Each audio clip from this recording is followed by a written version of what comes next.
Chapter 627. Buzz. In a flash of light, Wang Chong vanished from the 10-armed bodhisattva's sight. Before the surrounding Mengshi, Yusang soldiers could see him, Wang Chong had already appeared at the bodhisattva's side. As the saber and sword clashed, sparks flew. Wang Chong's terrifying attack had been completely blocked by a single arm of the 10-armed bodhisattva. The 10-armed bodhisattva of the Great Snow Mountain Temple was famed for its storm-like attacks. In terms of attack speed, very few people could match it, and its 10 arms had no blind spots. No matter which direction Wang Chong attacked from, the bodhisattva was completely capable of blocking it. "I'd like to see just how much skill you have." Wang Chong's attack had thoroughly infuriated Longkinba. As the leader of the 5 tiger generals, Longkinba did not believe that he could lose to a youth of the Tang dynasty. Clang clang clang. The 4 sword-like arms of the bodhisattva began to spin like gears, emitting a shrill metallic clatter. Rumble. A moment later, Longkinba and Wang Chong vanished from everyone's sight, both of them moving at their maximum speed. The entire summit was filled with their afterimages. Boom, boom, boom. Shockwaves of energy exploded over the summit, filling the air with dust. Horse corpses, human corpses, and gravel were sent flying in every direction. This was the first time Longkinba had brought the bodhisattva of the Great Snow Mountain Temple to such a level. The 10 sword-like arms of the bodhisattva, combined with Longkinba's own strength, were like 5 or 6 imperial martial experts attacking Wang Chong at the same time. On the Uzun Plateau, Longkinba's offensive prowess was unparalleled. Not even Siren Xiangxiong or the experts of the other tribes could compare. But his opponent was Wang Chong. Longkinba's 10-armed bodhisattva was fast, but Wang Chong wasn't slow. Pushing the 6-armed art to its limits, it was like a person with 6 arms. The little Yin-Yang swords and Wuzi steel swords were also being used to their limits by Wang Chong. Although Wang Chong's 6 arms art was far inferior to Longkinba's 10-armed Bodhi tree, it was enough to contend with Longkinba. Boom, boom, boom. The 10 arms of the 10-armed bodhisattva were like 10 of the sharpest swords, and every single one of them was equivalent to a peerless expert. The 10 arms kept stabbing down, and the saber auras were like the horns of antelopes, leaving no traces behind as they slashed towards Wang Chong. The battle was nearing its end, and Mengshi Zhao and Uzun were on the verge of victory.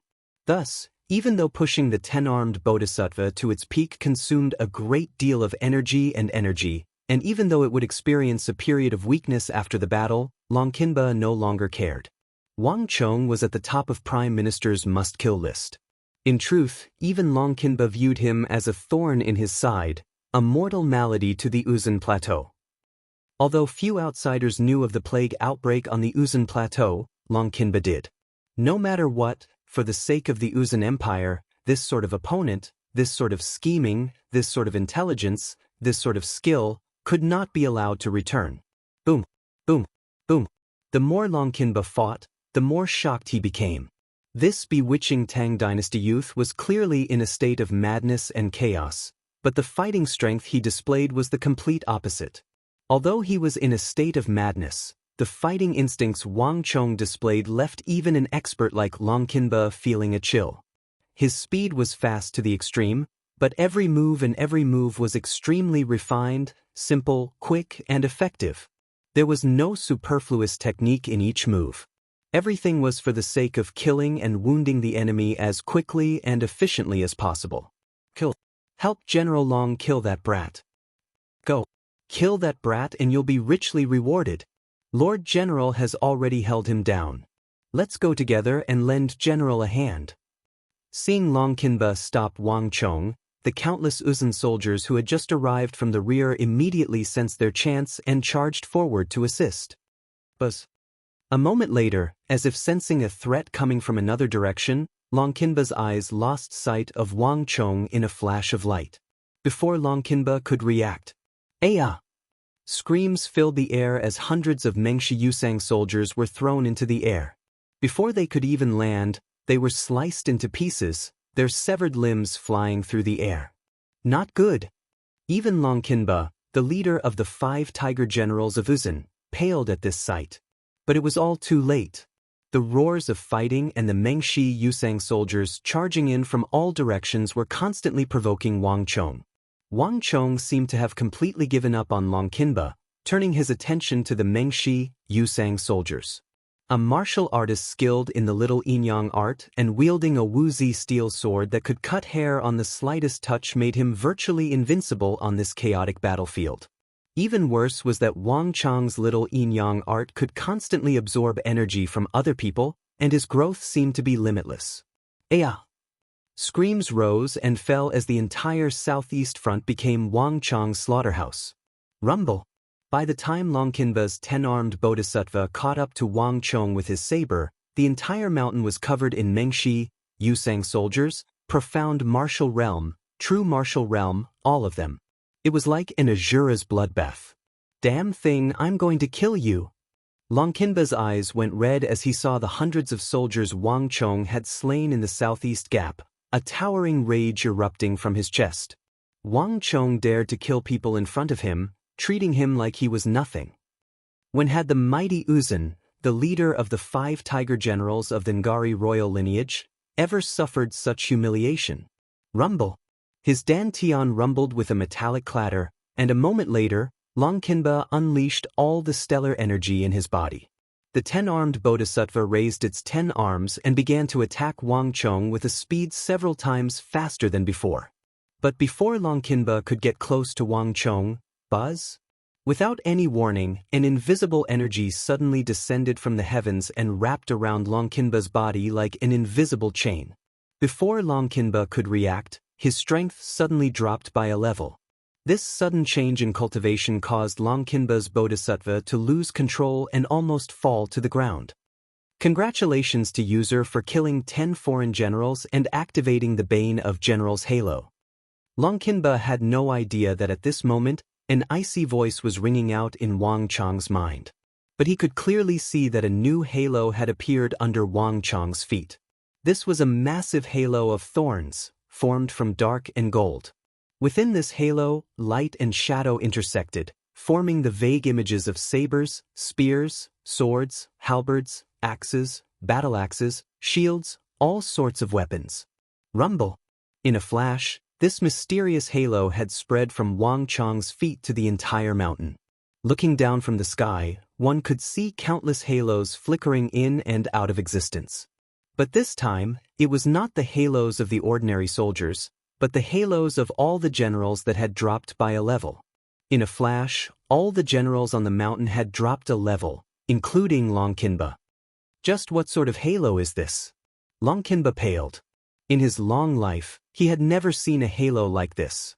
In this world, every halo was used to strengthen oneself, but Wang Chong's halo was different. It seemed to be designed to weaken the enemy. Weakening the soldiers was one thing, but this time, even Long Qinba was affected. The moment the Bane of Generals halo appeared on Wang Chong's body, the entire situation on the battlefield instantly changed. Boom! A sword glow shot toward Long Qinba like a lightning bolt. In the past, Long Qinba would have been completely capable of blocking it, but this time, Long Qinba was half a beat too slow. Squelch! The sound of a sharp blade stabbing into flesh.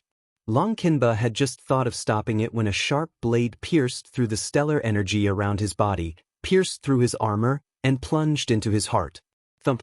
Long Qinba's knees buckled as he clutched his sword with both hands and kneeled to the ground in disbelief.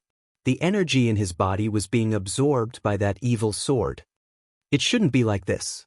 Even in death, Long Qinba didn't dare to believe that he had come to kill Wang Chong, but in the end he would be killed by Wang Chong. A Bane of all generals' aura had completely disrupted his rhythm and led to his death. In a battle between experts, every second mattered. At Wang Chong's level and Long Qinba's level, the slightest difference in speed could result in death, much less a halo like the Bane of Generals that could weaken a general. The general is dead. When Long Qinba's knees buckled and his hands fell to the ground, he was like a boulder falling into water. The entire summit was thrown into an uproar, and the vast army was thrown into an uproar. Everyone was dumbstruck by this sight. Countless pairs of eyes stared at Long Qinba's kneeling corpse and that bewitching crimson figure in front of him, their eyes suffused with deep fear. It was like they were not looking at a person, but some inhuman creature like a demon god. No one had expected Longkinba to die. And to die in such a manner. Swish. The moment Longkinba's head flew high into the air, a powerful wave of panic swept through the army. The Mengshi Yusang army that had been charging forward without fear of death finally felt a deep fear. Wang Chong was like an unkillable monster. No matter how he fought, no matter how many people came, he would never lose, never tire. Fight, fight, fight, kill, kill, kill. Wang Chong continued to fight on the summit, fighting wherever there were people. Wherever that bloody light passed, it left behind a trail of terrified corpses. 10, 100, 1,000, 10,000, the wretched howls only stimulated the killing intent in Wang Chong's heart. He was like a god of death wreaking havoc on the mountain. For a long, long time, it felt like countless eons had passed. All was quiet, the entire world seemingly plunged into a deathly stillness. Finally, the blood in Wang Chong's eyes began to fade, and he gradually regained some of his consciousness.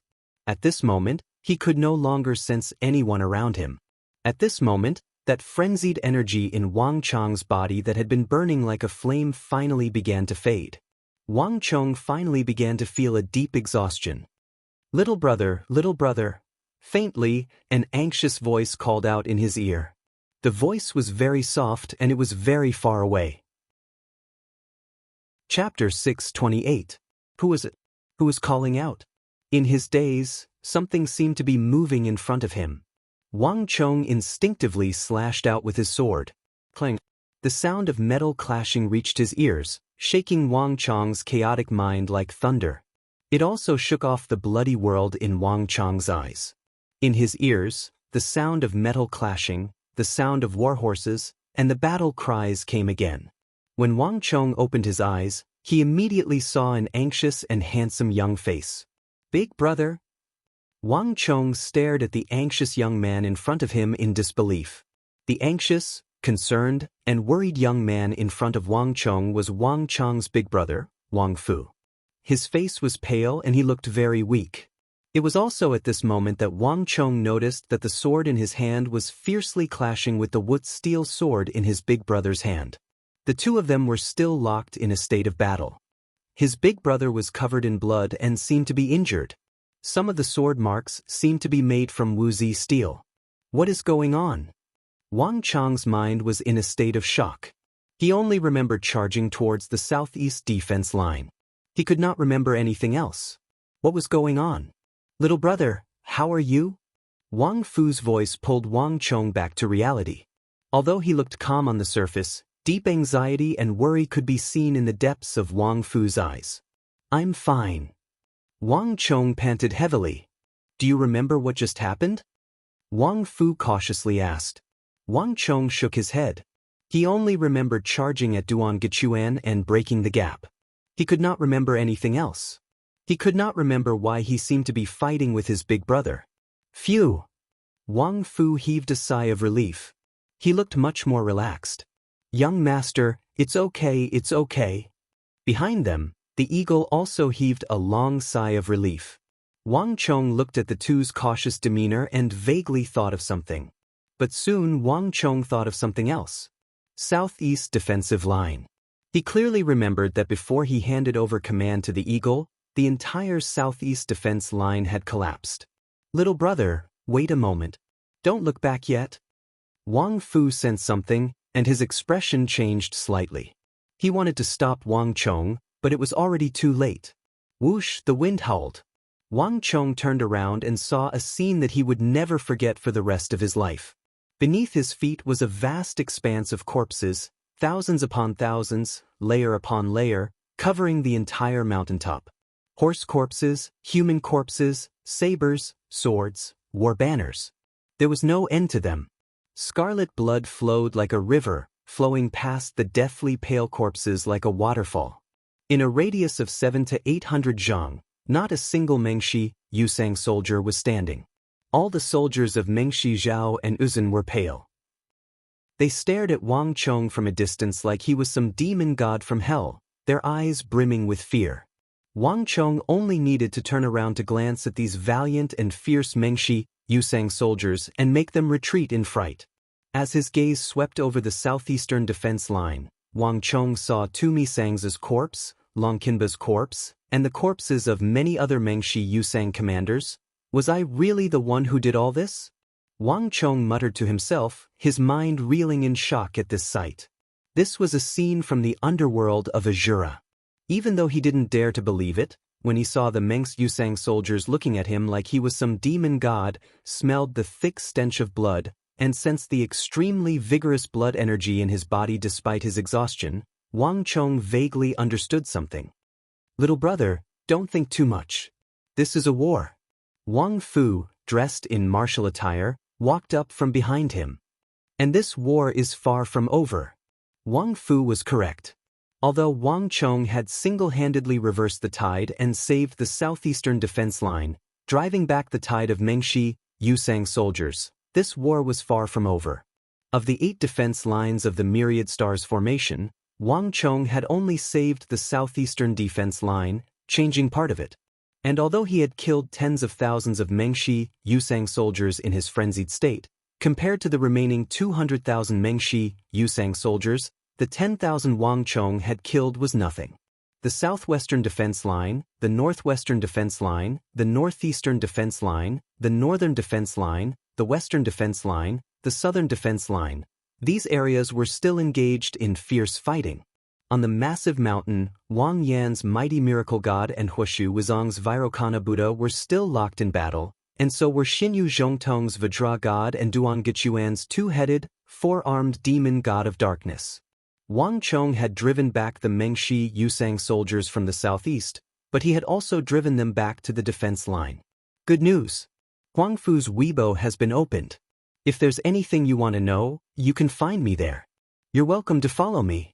Hurt, little brother, everyone still needs you. The Tang dynasty still needs you. Wang Fu looked at Wang Chong, his eyes shining with deep anticipation. He had just woken up from his coma. To tell the truth, the fact that Wang Chong had been able to lead the army to this point and hold out for so long had left him very, very shocked. Although they were blood brothers of the same father and mother, Wang Fu had never known that this mischievous third brother of his was hiding such a powerful talent for war. In terms of skill in the art of war, there was no question that his little brother, Wang Chong, was far superior to him. At a time like this, only his little brother could lead them out of this predicament. Little brother, whether we fight or retreat, I will support you. Losing a battle is not the fault of a soldier. It's already quite impressive that we've been able to last this long. After all, Mengshi Zhao and Uzun have far, far too many people. Wang Fu said. The battle was not over, nor had it reached the worst stage.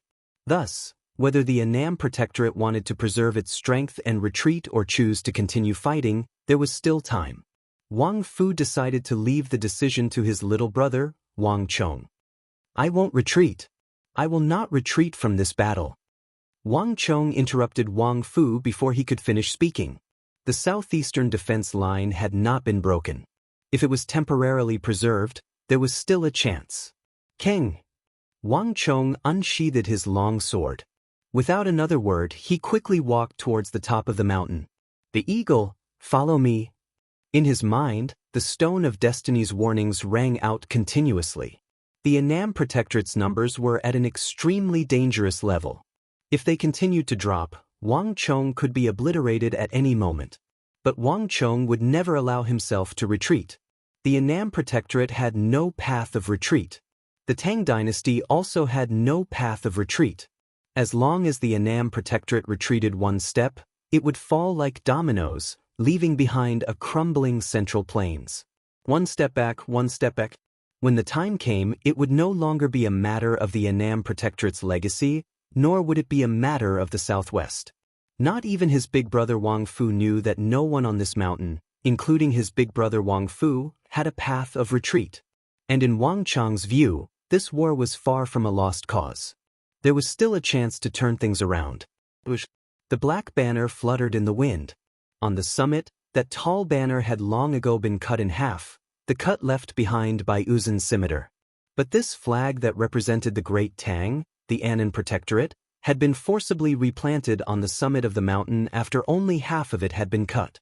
The sky was overcast, and as Wang Chong looked down from the summit, he could see corpses piled up on the mountain. The Mengshi Yusang soldiers were fighting in various places. The eastern front that had collapsed had been patched up at some point. Big brother! He had no idea what had just happened, much less when the eastern front had been patched up. But when he saw those familiar formations, Wang Chong understood everything. There was no question that his big brother had appeared at the crucial moment, leading the army to patch up the eastern gap. Axemen, retreat. Shield soldiers, advance. Pass on my order to the western front. General Zhang, lead the spearmen and charge to the southwest. Pass on my order to the northern front. The second and third formations, 30 paces to the left, are to cut off the Uzun cavalry and the Mengshi Zhao cavalry. Pass on my order to all cavalry to immediately retreat to the summit and await further orders. Pass on my order. The archers are to collect arrows and think of a way to create a final volley of arrows. Pass on my order to the smiths of the army to gather at the summit and think of a way to forge a volley of ballistae. No inscriptions are required. Pass on my order to Sun Luo, Luoji, Zhao Wujiang and Lin Wushou, Generals Sun Luo, Luoji, and Zhao Wujiang and Lin Wushou, to hand over command to their deputies. Finish the battle with the enemy and think of a way to deal with the giant elephant corps on the southern front. The 5th and 6th formations move to the southeast. The 14th and 17th formations move to the northwest. The 23rd and 26th formations move to the northeast. The Myriad Stars formation, pull back. Wang Chong stood under the flagpole and issued a series of orders one after another. After the gap in the southeast defense line and the eastern defense line were blocked, the danger faced by the Annam Protectorate and the Myriad Stars formation was greatly reduced. Although Duan Gechuan's fatal blow had caused the inexperienced Myriad Stars formation to collapse and a large number of Annam Protectorate soldiers to die, it had also caused a large amount of empty space on the summit, giving Wang Chong another chance to activate the Myriad Stars formation. Buzz. A series of orders were passed down one after another. When Wang Chong's orders were passed down, the entire Annam Protectorate seemed to have found its backbone and calmed down once again. When Wang Chong chose to retreat, shrink the defense line, and gather at the summit, the originally stagnant Myriad Stars formation, after shrinking several times in size, actually began to move slowly again. And the more it moved, the faster it moved. Damn it! How is this possible? At the bottom of the mountain, Daluan Ruozen's expression changed when he saw this. Duan Gechuan was the Irai general, and his position was no lower than that of Huoshu Wuzong. Huoshu Wuzong had no jurisdiction over him at all. Naturally, he could not restrict or predict his actions. To be honest, even Daluan Ruozen was quite surprised when the Irai general suddenly launched a thunderous attack after holding back for so long. But he had to admit that his actions were quite effective. Now that Wang Chong's Myriad Stars formation had finally collapsed, there was no way Daluan Ruozen would allow Wang Chong to activate the Myriad Stars formation again. Having seen the damage of the Myriad Stars formation, Daluan Ruozen knew very well what it meant for Mengshi Zhao and Uzun. Chapter 629. Pass on my order. No matter the cost, we must press forward. Send in the executioners and supervisors as well. No matter the cost, we can't let that fellow activate the formation again. At the end, Daluan Ruozen was almost roaring with anxiety. Daluan Ruozen had always been known for his elegance, and composure. He couldn't remember how long it had been since he had been forced into such a state. But at this crucial moment, when facing an opponent like Wang Chong, he couldn't help but worry. Against an opponent of Wang Chong's level, the slightest mistake could result in a complete reversal of the situation. And Daluan Ruozen had no desire to be such a loser. Gallop, gallop. Under Daluan Ruozen's order, the entire Mengshi Yusang army surged toward the summit like a tide. More than 70% of the steel walls on the summit had already been torn down by the Mengshi Yusang army. The Annam Protectorate was no longer as much of a threat to the Mengshi Yusang army as it had been before. Archers, fire. No matter how unwilling Daluan Ruozan and Jelifeng's forces were, no matter how unwilling they were, the archers on the summit, picking up the arrows and adding on the volley of arrows forged by the craftsmen led by Zhang Shouji, these archers that Wang Chong had stubbornly guarded at the heart of the mountain had played their final and most crucial role. Thwish thwish thwish. As the dense rain of arrows fell from the sky, landing on the crucial points of the Mengshi Zhao and Yusang armies to the southeast, they began to fall like dominoes. This little bit of chaos became widespread chaos, ultimately becoming a localized chaos. In the end, the rhythm of the Mengshi Yusang assault was completely disrupted. And the Annam Protectorate now had its most crucial opportunity. Boom! The entire mountaintop shook. The Annam Protectorate's myriad stars formation, which had shrunk a lot, was activated again. Although the scale had shrunk a lot, it matched the unique narrow space of the mountain peak, causing this famous killing formation to once again unleash its terrifying power. Countless Mengshi Yusang soldiers fell, and Mengshi Zhao and Uzun suffered several times the casualties of the Tang dynasty. In Wang Chang's mind, the constant warnings from the Stone of Destiny gradually weakened, and the frequency of its appearance was no longer as high. However, the Annam Protectorate situation was still far from being resolved. Young master, are we really not retreating? On top of the mountain, the eagle was anxious. The Annam Protectorate had once more displayed its formidable fighting power. For every Annam Protectorate soldier killed, 7 to 8 Mengshi Yusang soldiers were buried with him. If this situation continued, the best-case scenario was that both sides would suffer heavy losses. The Mengshi Yusang army would suffer heavy losses, but the Annam Protectorate would also fight to the last man. The eagle himself was not afraid of death. Even if he died here with the tens of thousands of Annam Protectorate soldiers, the eagle would have no regrets. But Wang Chong could not die here. Wang Chong possessed a talent for command that far surpassed all other generals, and this War of the Southwest was the best opportunity for him to make a name for himself. Wang Chong had already amply displayed his abilities to the famed generals of the Southwest like Daluan Ruozan and Huoshu Wuzong.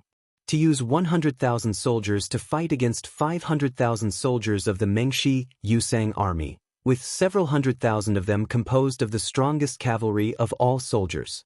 Not even Daluan Ruozan could do this. Purely in terms of the art of war, not even Daluan Ruozan could compare to him.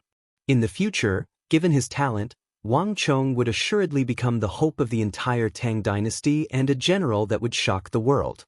No matter what, he should not die here. The eagle's head was slightly lowered, his eyes flashing. One of his hands was hidden in his sleeve, brimming with energy. Wang Chong's mind was not on him at all. The eagle was thinking that if the situation went awry and Wang Chong was unwilling to leave, he could knock Wang Chong unconscious and drag him away. We still haven't lost, we still haven't lost. Uzun and Mengshi Zhao haven't won. We still have a chance.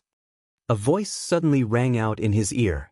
The eagle lowered his head and saw Wang Chong seated cross-legged at the base of the banner, his face filled with astonishment. Young master, what did you say? At this point in the battle, not even the eagle knew how the Annam Protectorate could win. All its cards had been used, all its trump cards used.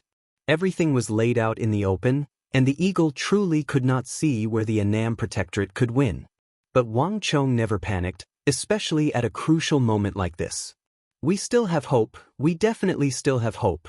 As Wang Chong spoke, he slowly raised his head and looked to the south, to the other end of the world, his eyes bright.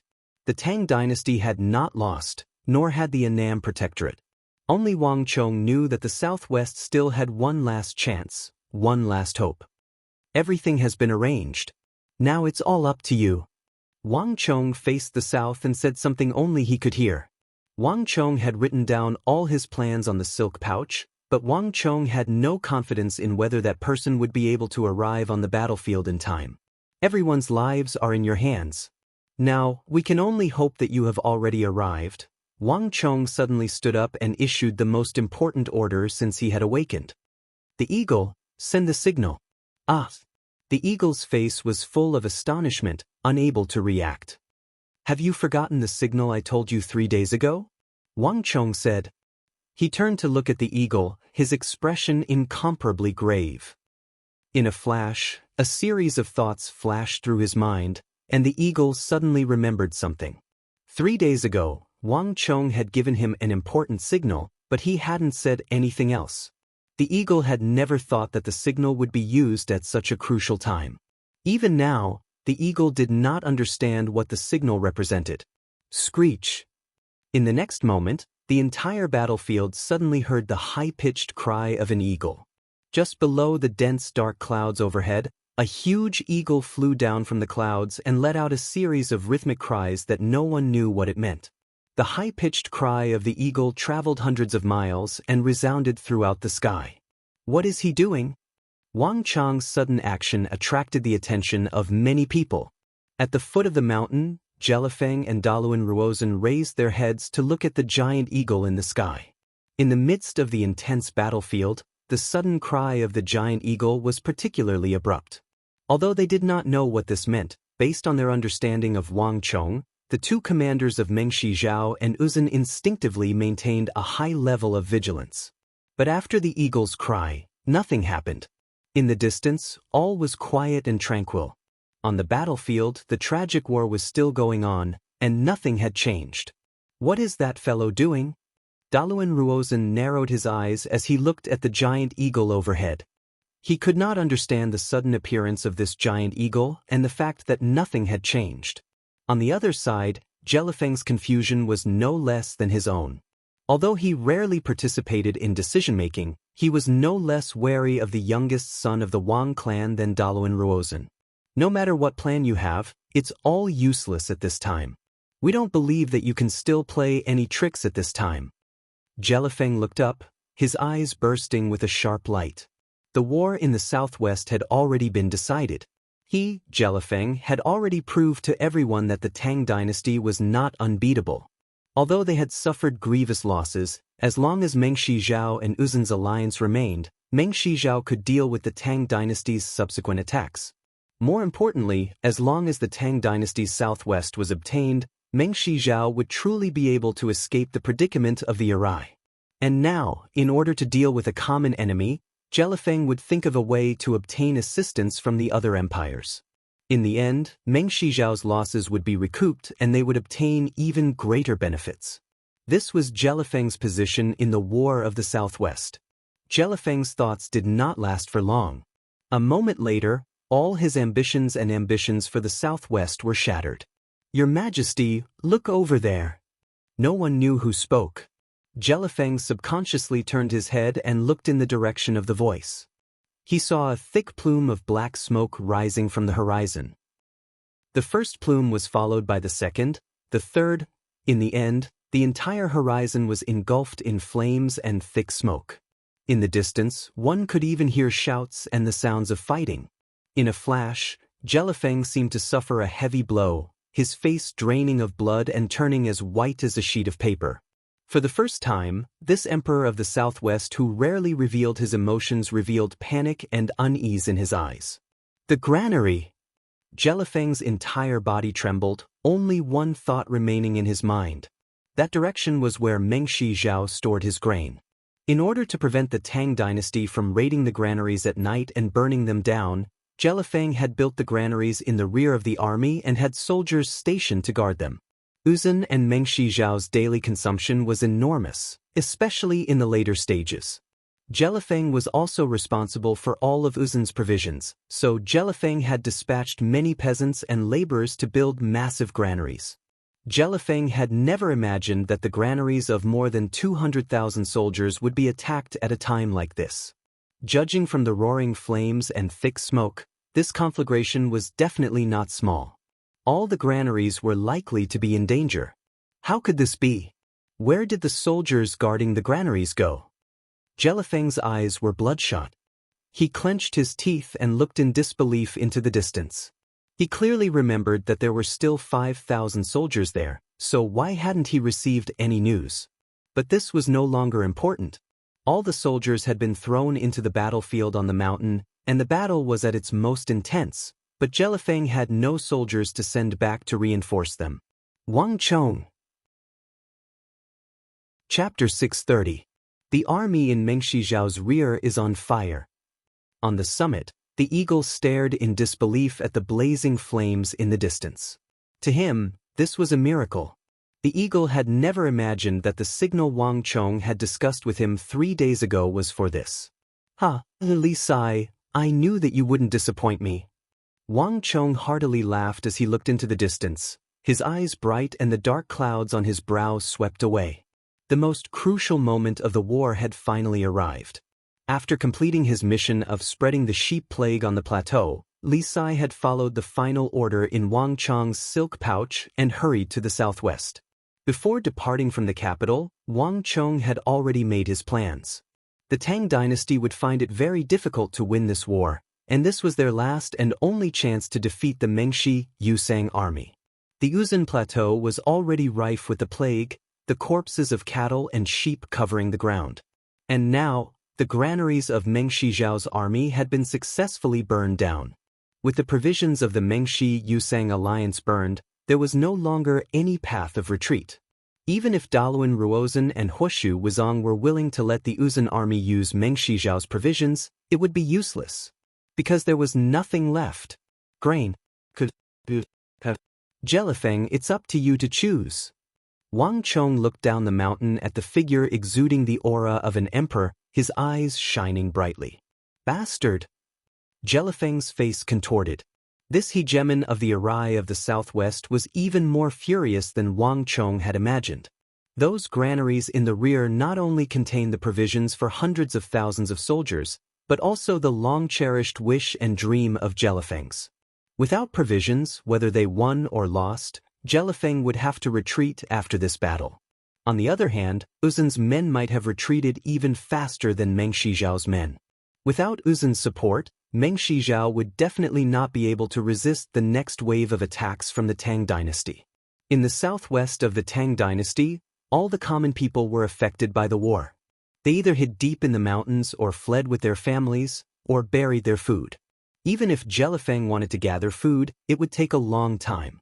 More importantly, if they dispersed their forces, Meng Shizhao would not be able to withstand a single blow from the Tang dynasty in the future. The dream that Jelifeng had prepared for decades was almost destroyed in a day. If you destroy my dream, I will first destroy the Annam Protectorate, then kill you. All of you will die today.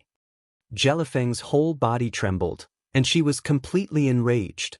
Meng Shizhao had never been angry when so many of his soldiers were killed or injured. But when thick smoke rose from afar and the granary was burned, Jelifeng was completely enraged. Kacha! A force passed from Jelifeng's body to his legs and the carriage under his feet. With a crisp sound, the magnificent gold-plated bronze carriage was instantly torn apart. Jelifeng's body fell from the carriage to the ground. At that moment, the earth trembled. Buzz! Jelifeng's face was twisted, and his expression was ferocious. A thick murderous aura condensed and exploded from his body. The air around Jelifeng's body was all twisted. Stepping forward, Jelifeng strode up the mountain. The earth trembled under his feet.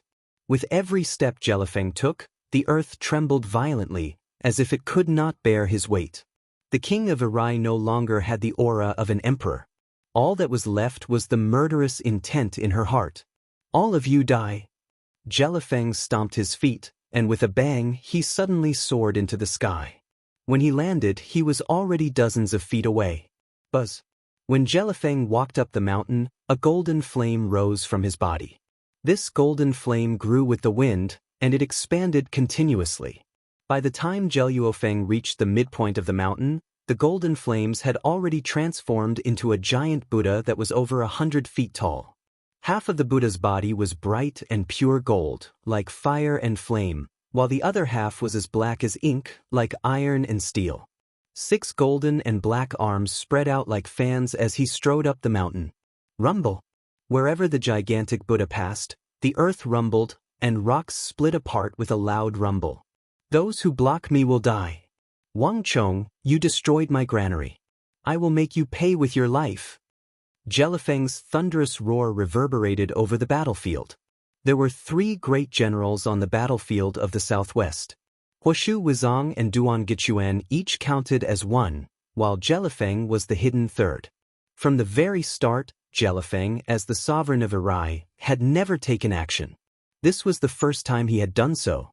The appearance of great generals Huoshu Huaitsong and Duan Gichuan had already placed an enormous pressure on the Annan Protectorate army, and now that 3 top-class great generals had appeared in the Mengshi, Yusang army, it was like a storm had arrived, and everyone felt a suffocating pressure. "Young master, it's not good." As he watched Jelifeng's Mengshi Zhao's Biji Buddha walk down the mountain, the eagle paled. Even from this distance, he could sense the vast and destructive energy within Jelifeng's body, as well as a frenzied killing intent. Wang Chong had completely destroyed Mengshi Zhao's granary, but he had also provoked the frenzied killing intent of the sovereign of Irai. Wang Chong was just a 17-year-old youth, but he had actually attracted the attention and killing intent of the sovereign of Irai, Jelifeng, to the point of personally coming to kill him. This was something that would be very difficult to believe. But this was definitely not good news. "The eagle, get out of the way." Wang Chong pushed aside the eagle, his eyes glimmering with a special light. "I can leave at any other time, but not now." Wang Chong's eyes glimmered with an indescribable meaning, but even the eagle, who had followed him for so long, did not understand what it meant. "Jelifeng, Daluan Ruozhen, ha! You've already lost. It's already come to this, do you still not understand? You've completely lost this war. Mengshi Zhao and Uzun will both pay the price." Wang Chong laughed loudly. This was a desperate measure. Uzun and Mengshi Zhao had no way out now. Even if they won, it would be a Pyrrhic victory. Although Wang Chong did not think so. At the base of the mountain, Daluan Ruozhen instantly paled at Wang Chong's words. Having been forced into this state by Wang Chong, he had nothing to say. But on the other end, the rage in Jelifeng's heart seemed to have been ignited, growing fiercer and fiercer. "Foul brat, I'll take your life." Jeluofeng leapt into the air, speeding up the mountain. At the edge of the summit, he could already see Wang Chong's figure. Wang Chong was standing on 2 feet, motionless and fearless. "Come, Jelifeng. I'll let you kill me." The winds howled as Wang Chong gazed down the mountain at Jelifeng, his robes flapping in the wind and his eyes bright. This attitude only served to further agitate Jelifeng. With the War of the Southwest having developed to this point, if there was one person that Jelifeng had to kill, it was Wang Chong. Jelifeng's desire to kill Wang Chong was now even greater than Daluan Ruozhen's. "If you want to die, we will fulfill your wish." Jelifeng gazed at the summit. The only person left in his eyes was Wang Chong, the main culprit of all this. He was completely unaware that while his attention was focused on Wang Chong, 2 eyes had already fallen upon him. Bang! Jeluofeng stomped on the ground. The enormous Biji Buddha spread its 6 arms and soared into the air, charging up the mountain. "Not good. Your Majesty, watch out." Suddenly, 2 anxious shouts came from his left and right. Even Jeluofeng was taken aback by this sudden development. More importantly, Jelifeng could clearly tell that these were the voices of Huoshu Wizong and Duan Gichuan. What's going on here? In that moment, Jeluofeng's mind was in chaos. "Your Majesty, get out of the way." Jelifeng had never heard Duan Gichuan so panicked and heart-wrenching. And wasn't Jelifeng fighting with Xinyu Zhongtong? Wasn't Huoshu Wizong also fighting with Wang Yan? Just what was going on here? Boom! Boom!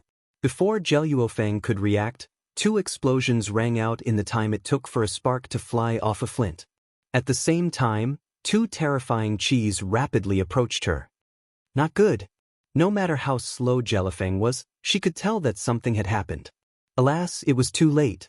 Wang Yan and Xinyu Zhongtong had been waiting for this moment for far too long. "Jelifeng, I've been waiting for you for a long time. Hand over your life. You're finally here." The earth rumbled and the mountains swayed. Under the horrified gazes of countless people, a scene that no one had expected happened on the battlefield. Jelifeng was so furious that she did not notice that when Wang Chong appeared at the top of the mountain, he had already been lured to the area between Xinyu Zhongtong and Wang Yan. This was the final battle. Throughout the entire process, Wang Yan and Xinyu Zhongtong had been fighting against Huoshu Wizong and Duan Gichuan. The two of them did not reveal any flaws. Even Huishu Wuzong and Duan Gichuan did not notice any signs. However, when Jelifeng walked between the two of them, Xinyu Zhongtong and Wang Yan, who had been fighting fiercely, suddenly gave up on their opponents at the same time. As if they had planned this for a long time, they pounced on Jelifeng. Giant Spirit Strike. Sky God's Fury. The battlefield was in an uproar. Under the horrified gazes of countless people, the enormous Sky Spirit God and Sky Vajra God used all the strength in their bodies to launch a pincer attack from the left and right, simultaneously striking the defenseless Jelifeng. One-on-one, Jelifeng did not fear them at all. However, when Wang Yan and Xinyu Zhongtong joined forces, even Jelifeng was no match for them. Ugh! Jelifeng let out an earth-shattering scream. Under the horrified gazes of Duan Gichuan, Huishu Wuzong, and all the other Mengshi Zhao soldiers, the Mengshi Zhao incarnation of Jelifeng violently exploded. The flames dissipated, and Jelifeng's body appeared in midair. It was tumbling down the mountain from the massive shockwave. Pooh! Before Jelifeng's body even landed, her eyes were already tightly shut. Her face was pale, and she suddenly spat out a mouthful of blood. "Your Majesty! Not good! Something has happened to His Majesty! Hurry and save His Majesty!" Up and down the mountain, all the Mengshi Zhao soldiers who saw this scene were filled with panic.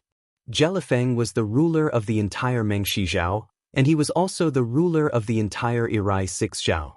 In the entire Mengshi Zhao Empire, he had a supreme status and enormous rallying power.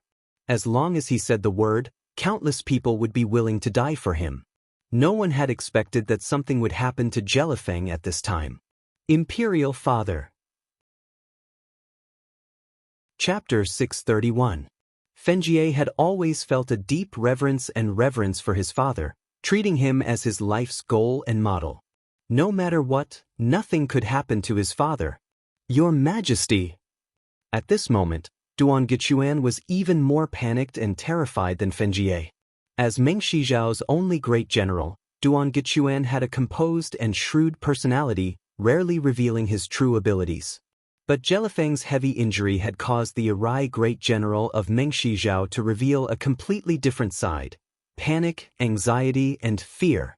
At this moment, Duan Gichuan had none of his previous composure. "Your Majesty, we still haven't begun our grand hegemony. Nothing can happen to you." Duan Gichuan was about to go crazy. Jelifeng and Duan Gichuan were lord and minister, but only Duan Gichuan knew that they were also friends, brothers, companions who had walked the same path, supported each other, and shared the same dream: to bring Mengshi Zhao's tiny kingdom out of Mengshi Zhao and dominate the world. This had always been a dream that Jelifeng and Duan Gichuan had persisted in for decades. "Your Majesty, no matter what, nothing can happen to you." Duan Gichuan's heart was burning with anxiety and a deep rage. "Wang Yan, Xinyu Zhongtong, I want your lives." Boom! Xinyu Zhongtong and Duan Gichuan's palms clashed and were sent flying. On the other side, Wang Yan had also been injured by Huishu Wuzong. But it was all too late. With the war in the southwest having developed to this point, Wang Chang's difficult plans had already been realized. On the summit, the Mengshi Zhao soldiers were in chaos, and under the charge of more than 100,000 Mengshi Zhao soldiers, all the Uzun soldiers were routed. To shoot a man, first shoot the horse. To capture the bandits, first capture the king. Jelifeng's fall was a devastating blow to the Mengshi Yusang army. "Kill! Kill!" Almost at the same time that Jelifeng fell, suddenly, an earth-shattering battle cry came from the foot of the mountain. A troop of nearly 1,000 cavalrymen lined up in a long line, swinging their long swords that gleamed with a cold light as they charged over from the distant sky, stirring up clouds of yellow sand and dust. Although there weren't many of them, this group of nearly 1,000 cavalrymen had a thunderous momentum. Although there weren't even 1,000 of them, they exuded a horrifying aura like that of an army of thousands of men and horses. In front of everyone was a Fergana horse that was taller than a person. It had a large and robust physique, and it was carrying a muscular man who was more than 2 meters tall and exuded a wild aura like a giant. On the back of the muscular man was a huge sword that was even taller than a person. It was extremely eye-catching, and even from far away, one could feel a strong impact. Li Sai. Young master, it's Li Sai. On the summit, Eagle stood on his tiptoes, overjoyed at the sight of the nearly 1,000 cavalrymen rolling over. He had been with Li Sai for so long that he was extremely familiar with Li Sai and the large sword on his back. He really did make it. Wang Chong walked to the edge of the summit and looked into the distance, his eyes flashing with satisfaction. He had learned that Li Sai had arrived on the battlefield even before Eagle had. Although he was still far from reaching the heights of the future, in this battle, this future invincible great general of the Tang dynasty had truly not disappointed him. Rumble. The cavalry led by Li Sai arrived with incredible speed. By the time he and his cavalry appeared before everyone's eyes, they had already reached their maximum speed.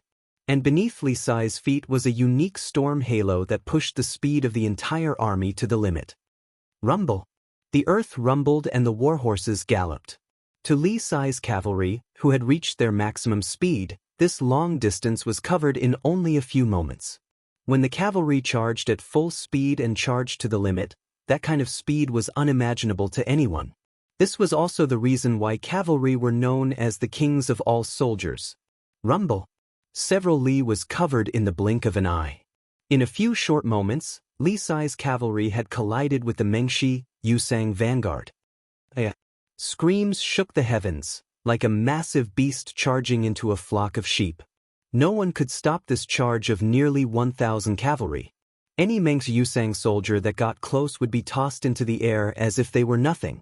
But before they could land on the ground, extremely fast saber energies flashed past, cleaving them into pieces and dropping them to the ground. In the War of the Southwest, an organized army equipped with Wuzi steel weapons was displaying its might for the first time. Countless screams could be heard as the nearly 1,000 cavalry led by Li Sai tore through the enemy like there was no one there. Those who block me will die. Kill. Li Sai's eyes glowed with a bloody light as he gripped the massive Wuzi steel sword that Wang Chong had personally forged in his hands. Man and horse became one as they charged through the vast Mengshi Yusang army. He had waited for this battle for a long time. He had also wanted to end the mission and return to the battlefield to help Wang Chong, who was in dire straits. But in the end, Li Sai had managed to restrain himself. Wang Chong had an entire plan for the Southwest, and Wang Chong needed his help. His plan on the plateau was far more important than his slaughter on the battlefield. But now, Li Sai could finally completely release the rage and killing intent in his heart. Those who offend the Tang dynasty must be executed, no matter how far away they are. Li Sai's eyes were bloodshot as he let out an earth-shattering roar. He galloped up the mountain, leaving a trail of dust in his wake. Wherever he went, hundreds of Mengshi Yusang soldiers would scream as they were thrown into the air and then chopped into pieces by the chaotic saber energy. From the base of the mountain to the summit, this army of nearly 1,000 soldiers would quickly cleave the Mengshi Yusang army in two. While Li Sai was leading the Wuzi steel army up the mountain, Wang Chong's side was also moving. Pass on my order. Cavalry, get ready. Wang Chong raised an arm, his bright eyes looking down the mountain. The collapse of Jelifeng had triggered a domino effect, throwing the Mengshi Yusang army into chaos. Not even Duan Gichuan was in the mood to continue fighting, much less the others. But to Wang Chong, this was still far from enough. Get ready. Move out. Following Wang Chong's order, the Mengshi Yusang army had already cleared half of the river of caltrops that Wang Chong had left behind. With a massive boom, several dozen craftsmen and synchronized soldiers suddenly appeared on the summit. At this moment, no one poured caltrops here to replenish the river of caltrops. Instead, huge steel plates slid down the river of caltrops. 1 plate, 2 plates, 3 plates. One by one, the craftsmen and soldiers stepped on the steel plates, quickly connecting the steel plates one by one with an extremely skilled speed. The entire process was quiet, light, and quick, with no unnecessary movements. In just a few moments, a path of steel plates had appeared over the river of caltrops. Nay! The warhorse neighed as Wang Chong mounted the white-hoofed shadow and rode down the mountain on the river of Caltrips.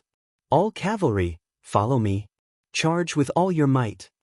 Wang Chong raised his sword, his thunderous voice echoing through the sky. Rumble. In a flash, all the cavalry surged down. Clang clang clang. Bolstered by the halo of Dusk Stallion and borrowing the steep terrain of the mountain, the entire army rapidly rose to an astonishing speed, even surpassing Li Sai. Kaio! Kaio! Like a silver bottle exploding, the several thousand Tang Dynasty cavalry led by Wang Chong stabbed into the chaotic Mengshi Yusang army like a sword, splitting the battlefield in two. Kaio! Kaio! On the summit, the Eagle had already received the order to launch the general assault. Boom! A roar like that of a tsunami came from the summit. In an instant, thousands of Annam Protectorate soldiers roared as they charged down the mountain like a flood. The myriad stars formation that had left the Mengshi Yusang army trembling in fear had finally collapsed, but not in the way that everyone had imagined. As the tens of thousands of soldiers of the Annan Protectorate army maintained their formation and charged down the mountain with a callous and decisive momentum, the Mengshi Yusang army immediately began to crumble and fall apart, one army after another. My hand. Run. The Tang people are coming. His Majesty's fate is unknown. We've already failed. Defeated. The army has been defeated. Everyone run for your lives. The Mengshi Yusang army was thrown into disarray. Howls, tramples, shouts, the neighing of horses, the clanging of weapons. It was a miserable scene. Many soldiers were even trampled, squeezed, and killed in the process of escaping. The more than 200,000 casualties of the Mengshi Yusang army reached an astonishing rate. There was not a single unit on the summit that could resist. Even if someone tried to resist, they would be drowned in the flood or even trampled to death.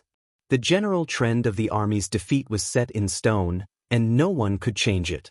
At the base of the mountain, Daluan Ruozan stared at the crumbling flood, his hands and feet cold and his mind in disarray. It can't be, it can't be. Daluan Ruozan clenched his fists, his body trembling, and even his eyes turning red. He found it impossible to believe that the 500,000 soldiers of the Mengshi Yusang army would lose to the 180,000 soldiers of the Annam Protectorate and its meager reinforcements. Just a moment ago, the Annam Protectorate army had been on the verge of complete defeat. Mengshi Zhao and Uzun had been on the verge of victory, but a moment later, the entire Mengshi Yusang army collapsed like a landslide. When the Annam Protectorate abandoned defense and turned from defense to offense, charging down the mountain like a flood, it was a one-sided slaughter. More than 200,000 cavalry, 30 years of accumulation, and more than a month of bitter fighting. In the end, it was all about to turn into bubbles. To Daluan Ruozan, this was not just a battle. It represented the entire grand strategy of the Uzun Empire, the ambition to use the southwest to pry open the Tang dynasty and the entire Central Plains. But in the end, this battle was about to be lost. Chapter 632. In his decades in the southwest, he had not lost to Zhangzhou Jianxiong, nor had he lost to Mengshi Zhao or Jelifeng. But in the end, he had lost to a teenager from the Tang dynasty. His decades of scholarly fame had finally become a wedding gown for him. To Daluan Ruozan, this was completely unacceptable. No, there's still a chance, there's definitely a chance. Daluan Ruozan clenched his fists. Mengshi Zhao and Uzun had not lost yet. Although Jelifeng had fallen, Mengshi Zhao and Uzun still had their soldiers. The allied army still far outnumbered the Tang dynasty. As long as they could gather the Mengshi Yusang army, no, the Mengshi Zhao army could no longer be gathered. Having lost Jelifeng, Mengshi Zhao had no heart to continue fighting. But Uzun still had a chance. As long as they could gather the Uzun cavalry and stabilize order, at the same time drawing the Annam Protectorate down from the summit, the Mengshi Yusang army still had a chance to defeat the Annam Protectorate. Cavalry did not exceed 10,000, but more than 10,000 was impossible. Right now, the Uzun cavalry definitely still had more than 10,000. If they gathered together, as long as they were not on the mountain, they could still fight. All Uzun soldiers, hear my order and gather. Blow the horn. Daluin Ruozan urged his horse forward, attempting to restrain the disorderly army. As a people of the plateau, the Uzun were vicious and warlike. Compared to the Mengshi Zhao, they were much more orderly. In a few short moments, a large number of fleeing Uzun cavalry had gathered at Daluin Ruozan's side. Just when Daluin Ruozan was about to organize his army and launch a counterattack. But in the next moment, this dream was shattered. Kill. A sound like a landslide or a tsunami suddenly came from behind him, and the ground trembled. Daluin Ruozan turned around and saw a scene that made his blood run cold. It was an unforgettable scene. In the distance, a dense, endless army was swarming towards this place. In the army, the dragon flags that represented the Tang dynasty were especially eye-catching. The reinforcements of the Tang dynasty. A thought flashed through Daluin Ruozan's mind, and his blood froze. After such a long time, the reinforcements of the Tang dynasty finally arrived at this time. It's over. Daluin Ruozan was completely disheartened. On the summit, the Mengshi Yusang army was in complete disarray, the Annam Protectorate in hot pursuit. At the base of the mountain, reinforcements were arriving. Besieged both internally and externally, although Daluin Ruozan was extremely unwilling at this time, he also understood that the situation was hopeless. Even if he wanted to regroup and fight again, it was too late. Retreat!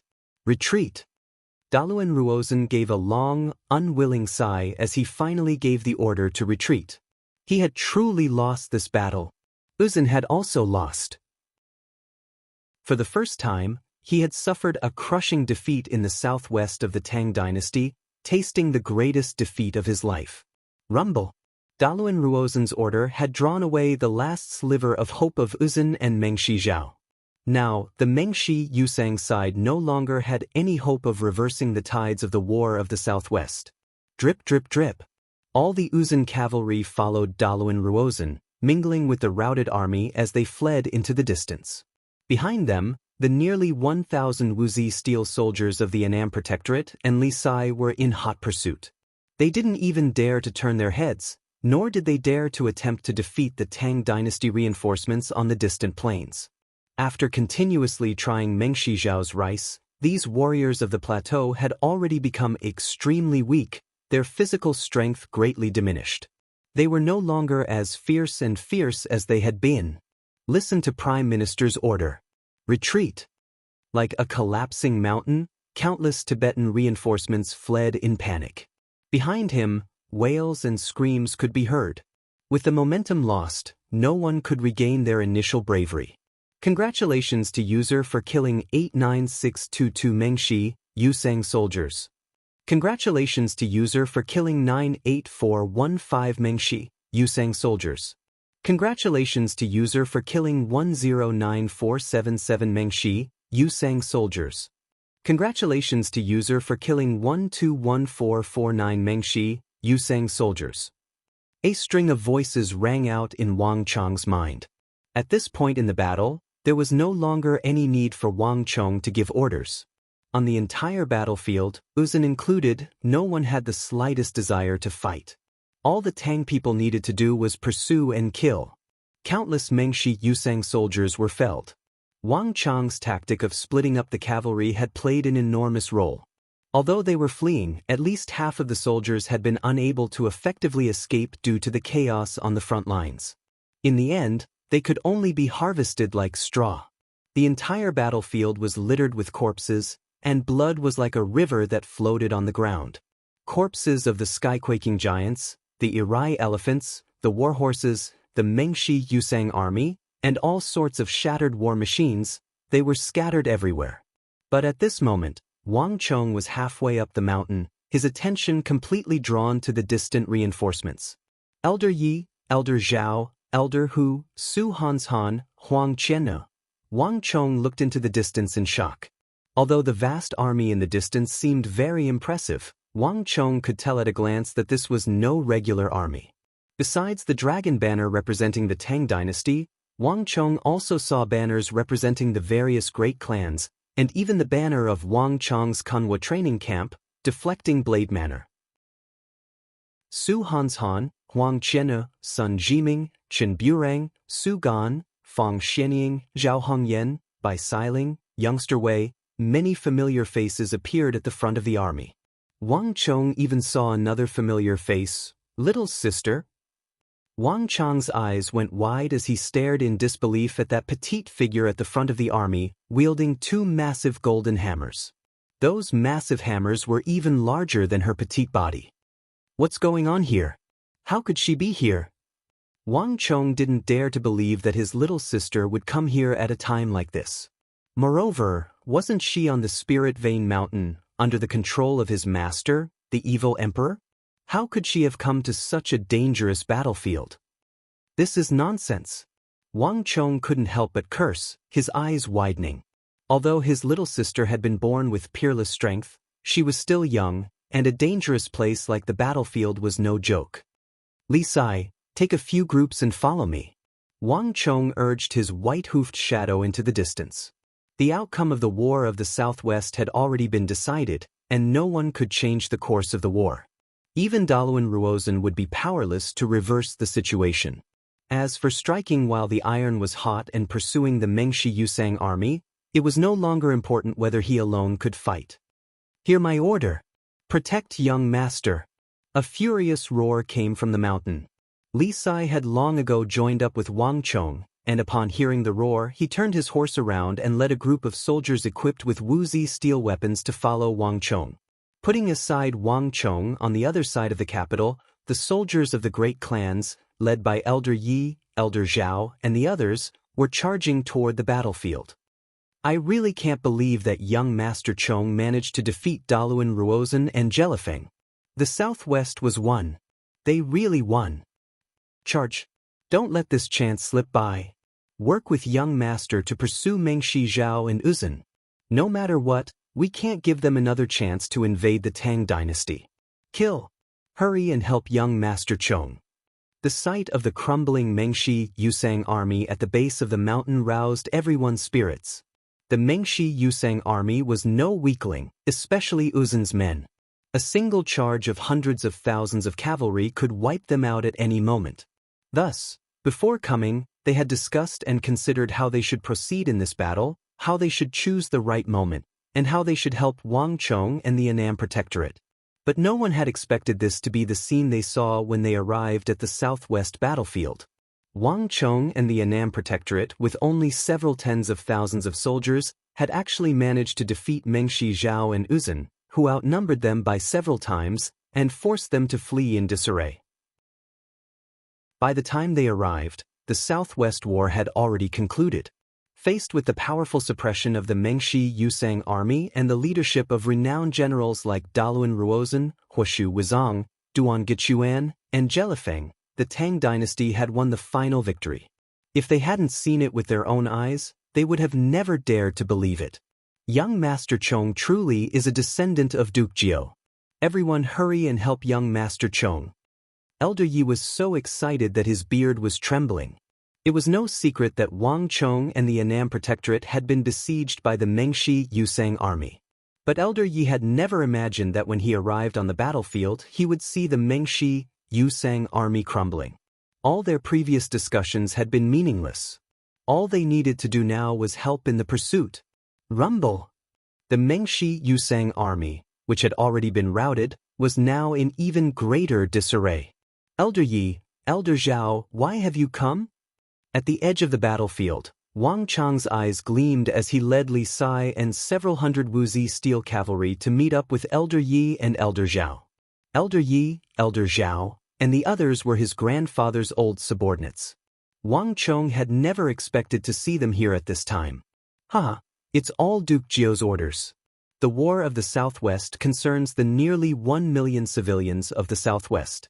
How could Duke Jiao not care? Young Master Chong has grown up. If Duke Jiao knew what happened here, he would definitely be extremely gratified. In the army, Elder Yi and Elder Zhao met up with Wang Chong. The more they looked at Wang Chong, the more they liked him, Other than Duke Jiao, It had been a very long time since such a talent had appeared in the Wang clan. Duke Jiao's eldest son, Wang Zhen, had not reached this level, and his second son, Wang Yan, and even his eldest grandson, Wang Li, Wang Fu, and Wang Bei, were still quite a distance away. But now, in this completely unexpected situation, everyone suddenly realized that the stubborn and most impossible Wang Chong had become the ideal person to fulfill everyone's expectations. To be more precise, his performance had already far surpassed everyone's expectations. Not even Duke Jiao of the past had such an astonishing performance at such an age. Right, Elder Yi, Elder Zhao, where's little sister? Wang Chong suddenly asked. His little sister was still too young, and this sort of bitter battlefield was not suitable for her. He had to bring her out. Moreover, if something happened, Wang Chong didn't know how to explain it to his mother in the capital. Isn't young Lady Yao here? Elder Yi was about to say that Wang Xiaoyao was here, but when he turned his head, he froze. Where was the slightest trace of him? In a flash, Wang Chong's face was as gloomy as water. From the looks on the faces of the two elders, Wang Chong knew that his little sister had definitely seen him in the army and was intentionally avoiding him. The plains were different from the mountains, and one's field of vision was not as wide. Even Wang Chong would find it difficult to find a single person in the vast army, especially when his little sister was hiding from him. What nonsense! Wang Chong was furious. Chapter 633. The Uzun had been defeated, utterly defeated. Meng Shizhao had also been defeated. There was no longer any suspense in the Southwestern War.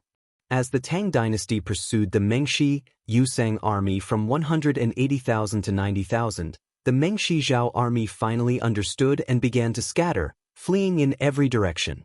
The battle was not completely over, but there was no longer any suspense. Daluan Ruozhen and Huoshu Wuzong had already led the Uzun army in fleeing to the plateau. Duan Gechuan was also carrying the heavily injured and unconscious Jelifeng in the direction of Irai. This Irai great general of the Meng Shizhao Empire had completely forgotten about the battlefield behind him.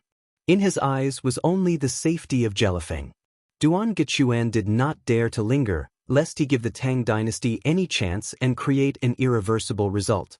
And without these Mengshi Yusang great generals, all that was left were weeds, the defeated soldiers scattered everywhere. They had already been scared out of their wits, all of them fleeing aimlessly in every direction. An hour later, the battle was over. Wang Chong, Li Sai, Elder Yi, Elder Hu, the Eagle, Wang Yan, Xinyu Zhongtong, and the other commanders and generals of the Tang dynasty's southwest once more gathered on the mountain. Sob, sob, sob. Before Wang Chong had even reached the mountain, he could already hear sobbing in the distance, the voice young and familiar. A little girl. Who told you to come? How old are you? Imitating others to fight on the battlefield? What a disgrace. Who gave you those metal hammers? You're not allowed to use them in the future. From a distance, Wang Chong could hear his father Wang Yan's stern reprimand. Raising his head, he saw a little girl of 12 or 13, dressed in armor, her hair in pigtails. She was currently wiping away her tears as she quietly wept in front of her father and big brother Wang Fu. Little sister, listen to big brother. This is not a place you should come to. At the side, Wang Fu was also persuading him with a sincere expression. Only the youngest sister of the Wang clan, Wang Xiaoyao, who was born with unparalleled strength, could make Wang Yan and Wang Fu scold her at the same time with such a serious expression. Daddy, big brother, I also want to help, and I'm also very strong, even master praised me. Wang Xiaoyao pouted, feeling extremely wronged. You still dare to talk back to me? Wang Yan's face was ashen and he was furious. Seeing that her father was truly enraged, Wang Xiaoyao finally shut her mouth, not daring to say anything else. You're still running? I'll let you suffer a little. Wang Chong rode the white-hoofed shadow slowly up the mountain. He couldn't help but laugh inwardly at his sister's deflated appearance. This damned girl ran away as soon as she saw him. Even if her father and big brother weren't here, Wang Chong would still teach her a lesson. Now it was even better. Wang Xiaoyao was even more shocked. However, there was no time to think too much at this time. She had been reprimanded here for a long time. Now that she heard that she could leave, she immediately felt as if she had been pardoned. She let out a low cry and ran away. "Father, how are your injuries?" Once his little sister was gone, Wang Chong dismounted from his horse and quickly walked up to his father, Wang Yan. To shoot a person, first shoot the horse. To capture the bandits, first capture the ringleader. Although the ambush on Jelifeng had succeeded according to Wang Chong's plan, Wang Yan and Xinyu Zhongtong had not come without paying a price. Huoshu Wuzong and Duan Gichuan had each landed a palm strike on them. Fortunately, we won the War of the Southwest. That's the most important thing. Wang Yan said. His face was a little pale, but his overall complexion was fine. The mighty miracle god array gathered everyone's strength, so when one was injured, a significant portion of the damage was transferred to the others. Thus, Wang Yan's injuries were not as serious as imagined, but a period of recuperation was unavoidable. Upon receiving this affirmation, Wang Chong breathed a long sigh of relief. The eagle. On the other side, Wang Yan's gaze shifted from Wang Chong to the eagle behind him. These words were so sudden that Wang Chong and the eagle were both flabbergasted. The eagle had been at Wang Chong's side for so long, but this was the first time Wang Yan had spoken to him of his own accord. "Yes, master." After his initial shock, the eagle quickly stepped forward and respectfully bowed to Wang Chong's father, Wang Yan. "You're skilled in raising eagles and sparrows to send messages, correct?" Wang Yan solemnly asked. "Yes, master." "What orders does master have?" The eagle deferentially said. "The War of the Southwest is over. Meng Shizhao and Uzun have already lost. Without enough provisions, it will be very difficult for them to mount any sort of counterattack. The entire imperial court is still waiting for news from us. Send an eagle to send this news to the capital. Those officials should be getting impatient." Wang Yan sternly said. The surrounding crowd immediately understood. That was right.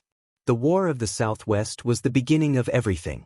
This war had attracted the attention of countless people.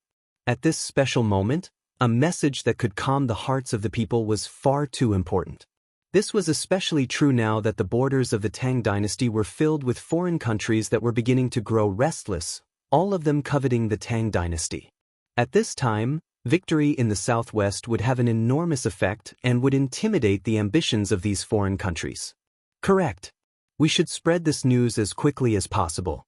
Moreover, the King of Song has already led his army out of the capital.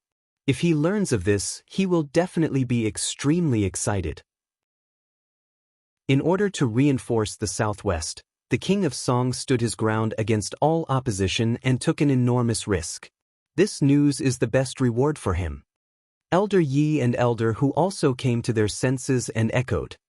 The King of Song? The words of the two elders attracted everyone's attention. Even Wang Chong had a look of shock on his face. He had never heard Elder Yi or Elder Hu mention this before. "Young Master Chong, the War of the Southwest has been going on for so long. You don't think that we are the reinforcements of the imperial court, do you?" Elder Yi looked at Wang Chong and bitterly smiled. "We received news from the capital that the southwest of the empire is in a perilous situation. We are only the vanguard. Because we are not a regular army, we won't be subject to many restrictions. Before coming, we had already discussed things with the King of Song. We will be the first to go to the southwest, and the King of Song will lead reinforcements to arrive later." Elder Yi and Elder Hu explained. The War of the Southwest involved 3 empires and nearly 1 million civilians. Countless eyes were focused on this place, both inside and outside the imperial court. How could there be no movement? I just didn't expect young Master Chong to be so formidable. Before we even arrived, he had already routed the Mengshi Yusang army. Elder Yi and Elder Hu bitterly smiled. Even now, the two of them still felt that this was inconceivable, like they were in a dream.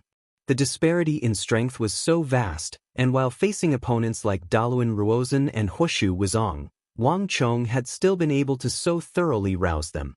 If they hadn't seen it with their own eyes, they would have never dared to believe it. "Elder Yi and Elder Hu, you praise me too much. Wang Chong turned his head to look at the eagle. Did the eagle hear me? Yes, young master. The eagle nodded and quickly left. Voila! A few moments later, the flapping of wings came from the summit as carrier pigeons, eagles, and sparrows flew toward the capital, vanishing into the sky. This day was bound to shake the entire world.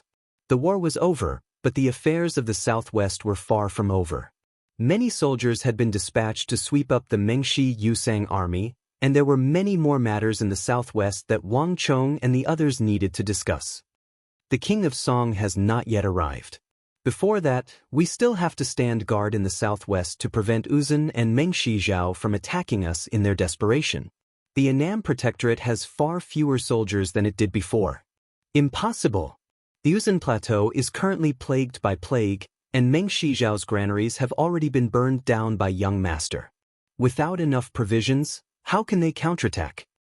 Uzun still has a fighting chance, and don't forget that Daluan Ruozan still has more than 10,000 cavalry. Cavalry can't exceed 10,000, and more than 10,000 is impossible. If we encounter them on flat ground, what will we use to fight them? Don't forget that Daluan Ruozan is an individual on par with the Tiger of the Empire, Zhangqiu Jinxiong. Have you forgotten that there is still young master? Not even 500,000 soldiers of Daluan Ruozan could defeat young master, much less now. Chapter 634. Although the war in the Southwest had ended, maintaining the peace after the war was the most important thing. But when these last words were spoken, the summit fell silent. Everyone turned to Wang Chong. The chaos of the Southwest still existed, as did the threat of Duan Gichuan and Daluan Ruozan. If there was one person who could stabilize the Southwest, pacify the hearts of the people, and at the same time intimidate the ambitions of Uzun and Mengshi Zhao, this person was not Wang Yan, nor was it Xinyu Zhongtong, but the 17-year-old Wang Chong. Not even Wang Chong or Xinyu Zhongtong could deny this. Generals, you are too kind. Wang Chong's eyes widened. He had been listening to their discussion from the outside, and he had not expected that the flames of war would burn him. But all of you be at ease. Before His Highness the King of Song arrives, I will not leave this place. Seeing the expectant gazes of the crowd, Wang Chong suddenly realized that he had unwittingly gained such an important position in their hearts. Everyone was treating him as the pillar that stabilized the Southwest. Wonderful, with young master here. The crowd rejoiced at Wang Chong's words, and one of the generals couldn't help but shout in excitement. Buzz. Wang Chong opened his mouth and was just about to say something when Wang Chong's eyes widened and an unprecedented sense of extreme danger surged in his heart. This sense of danger was so intense that Wang Chong felt his scalp go numb and goosebumps rise all over his body. It felt like he had fallen from a scorching summer day into an icehouse. What is this? Wang Chong was stunned. At that moment he could smell the thick stench of death. Not even in the entire war of the Southwest had he felt such a terrifying pressure. Buzz. This thought had just run through Wang Chong's mind, and the Southwestern generals before him still had the same expression on their faces, not having noticed anything. But a moment later, Wang Chong felt a dark shadow envelop him, the aura of death multiplying. Not good. Wang Chong's expression changed drastically. In the blink of an eye, he leaped to the side. In the next instant, a strange, pitch-black arrow that Wang Chong had never seen before brushed past Wang Chong's ear by a hair's breadth. At that moment, Wang Chong had never felt so close to death. Boom! A huge shockwave traveled into his ears, and in that instant, time seemed to have stopped. Wang Chong turned his head and saw an unforgettable sight. A black arrow that Wang Chong had never seen before had plunged into Luoji's chest several dozen zhang away. Luoji's mouth was wide open, his eyes brimming with disbelief. Around him, the generals of the Southwest stared in shock at the arrow, their faces pale. Sudden. Too sudden. No one had expected something like this to happen even after the Southwest War was over. Who is it? Who is it? The first to rush to the side was Lin Wushou, his arms wrapped around Luoji, his expression savage. Buzz. Wang Chong's pupils constricted as he turned in the direction the arrow had come from. But the area for several dozen li around him was empty, with no one to be seen. Impossible! With a thought, Wang Chong raised his head to the horizon. At that moment, Wang Chong could faintly make out a faint black silhouette on the horizon. But it only took a moment for it to vanish without a trace. Baji! A cry of pain came from behind him. Wang Chong's heart chilled as he turned his head and saw a bizarre sight. Luoji's body had quickly turned pitch black, his body also becoming incredibly stiff. Pa! In the space of a single breath, Luoji, who had been fighting valiantly on the battlefield just a moment ago, suddenly exploded like a black glass statue, shattering into pieces on the ground. Even those fragments were being corroded by some invisible energy, quickly carbonizing and ultimately turning into dust. All the generals of the southwest were dumbstruck by this sight. And Wang Chong's heart was as cold as ice. Because this arrow had been aimed at him. If he hadn't reacted quickly and sensed the danger ahead of time, he would have been the one lying on the ground and turning into ashes. Bastard! Just who is it? Furious roars rose from the mountain as countless generals leaped down from the mountain and charged in the direction the arrow had come from. On the other end, even the nearby recuperating Wang Yan and Xinyu Zhongtong were alarmed. In just a few seconds, they had vanished into the distance. Luoji, Luoji.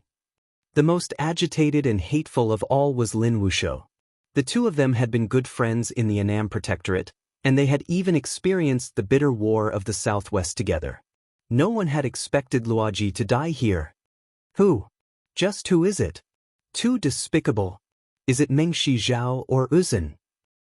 They can't win on the battlefield, so they resorted to this sort of method. The generals of the Southwest returned. Unable to find their target at the base of the mountain, they returned to the mountain. When they saw Luoji's wretched state, they were both shocked and furious. As a fellow general of the Southwest, they could empathize with Luoji's fate. Too shameless. Mengshi Zhao and Uzun must pay the price. Although they hadn't seen who the assassin was, there was no doubt that if it wasn't Mengshi Zhao, it had to be one of Uzun's men. At a time like this, only they had the chance to do this. It wasn't them. At some point, Wang Chong suddenly spoke. His eyes narrowed, exuding a cold light. They've already lost the war of the Southwest. Killing Luoji or one or two random people won't change this fact. Given Daluan Ruozen's personality, he would never stoop so low as to do such a thing. As for Mengshi Zhao, Jelifeng's fate is unknown, and Duan Gichuan isn't in the mood to do such a thing, so there's no one else who could do it. In addition, all of you should look around. The entire mountain range is surrounded by our soldiers. How could the Mengshi Yusang army hide here and kill someone? Wang Chong's voice was very cold. Very, very cold. There was no doubt that Luoji had died in his place. Wang Chong had never imagined that he would encounter such a thing at the final moments of the war. But young master, if it wasn't Mengshi Zhao and Uzun's men, who else would do such a thing? And what's with that arrow? That was what everyone had seen. Could it have been pulled out of thin air? Several of the generals said with bloodshot eyes. Even though they were all excited, they still maintained a considerable amount of respect for Wang Chong. If it hadn't been Wang Chong and someone else, the result would have been completely different. It's precisely because of this arrow that I say that it wasn't Mengshi Zhao and Uzun's men. As Wang Chong spoke, he suddenly took 2 steps forward and bent down. From Luoji's ashes, he picked up that pitch-black arrow that had pierced through Luoji and stabbed into the ground. The arrowhead of the arrow was gone, leaving behind only the black tail of the arrow. It was an extremely bizarre sight. When they thought of Luoji's miserable state, all of them shivered. Uzun doesn't have such formidable archery skills, and Mengshi Zhao's archery skills all came from the Central Plains. Just the two of them alone wouldn't have been able to forge an arrow of this level. If they really had this ability, the situation today would have been completely different. Wang Chong said. He stared at the arrow in his hand and carefully examined it. In Wang Chong's entire life, he had never seen an arrow of this level. Even though only the tail of the arrow was left, the terrifying and pure destructive power contained within made even Wang Chong feel apprehensive when he held it in his hand. Not only that, the body and tail of the arrow, as well as the extremely concise and clear curves that secretly conformed to the laws of heaven and earth. Even the most formidable blacksmith clan in the capital wouldn't be able to forge such an arrow. The craftsmanship behind the extreme curves surpassed any arrow that Wang Chong had ever seen. It had reached the level of uncanny craftsmanship. This wasn't something that an ordinary person could forge. Moreover, when his gaze swept past a mark on the body of the arrow, Wang Chong's heart trembled and he didn't continue speaking. On the other side, the crowd fell silent. Indeed, in terms of craftsmanship, the Central Plains Tang dynasty was truly unrivaled. Given Mengshi Zhao and Uzun's abilities, if they could really forge such a terrifying black arrow, then on the battlefield today, they would probably have to face a fearsome archer army. But Gongzi, if it wasn't Mengshi Zhao and Uzun, who could it be? A general couldn't help but ask. Even though Wang Chong's words made sense, it was a clear fact that Luoji had been killed. If it wasn't Mengshi Zhao and Uzun, then who was it that was trying to assassinate him? What was the point of assassinating him? Isn't this too absurd and preposterous? Wang Chong didn't say anything, but in his mind he vaguely saw that black silhouette on the horizon at the very last moment. He was sure that this mysterious black arrow had not been fired from anywhere within 10 li of him, because it was simply impossible for someone to fire this arrow from 10 li away from the Tang dynasty's army without being noticed. But if it really was as he imagined, that distance, then the opponent's strength was far too terrifying. Wang Chong took in a deep breath and stopped thinking about it.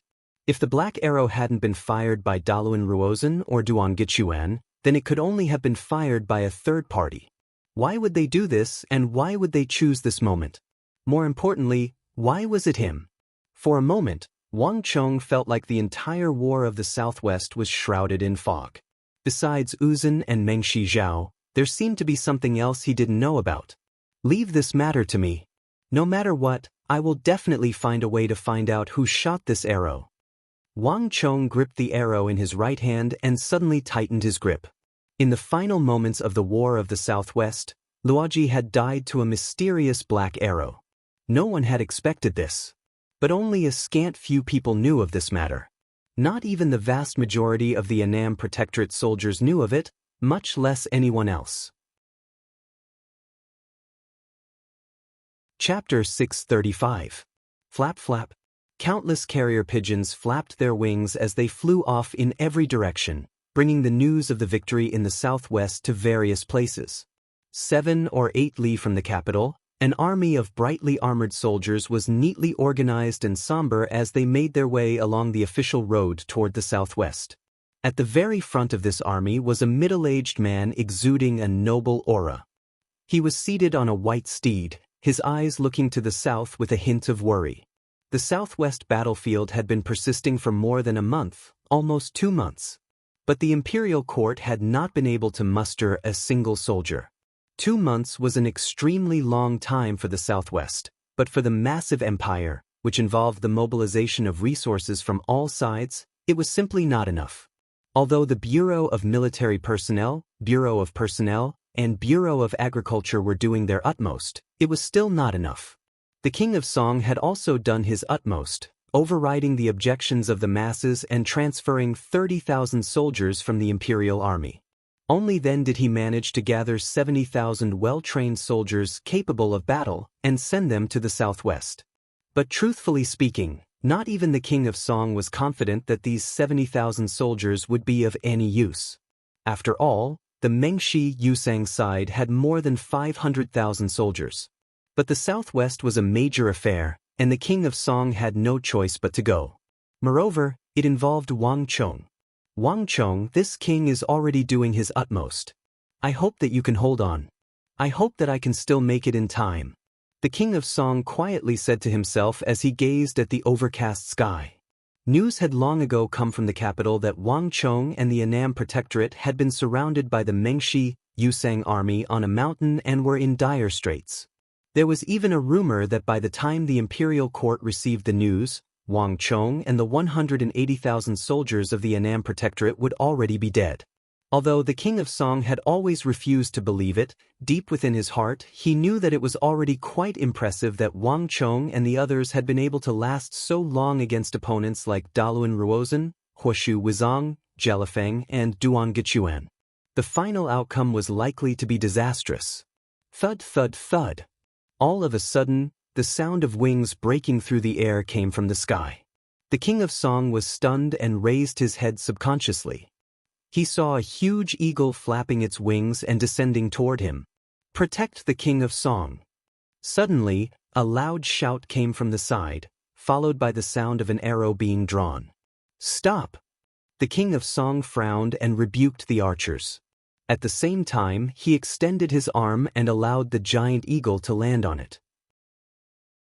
He vaguely remembered that this giant eagle seemed to be the pet of the man called the Eagle by Wang Chong's side. He was originally a member of the Bureau of Military Personnel, and he had contributed greatly to the capture of the Goguryeo assassins and King Sojurim. The King of Song had even met him once.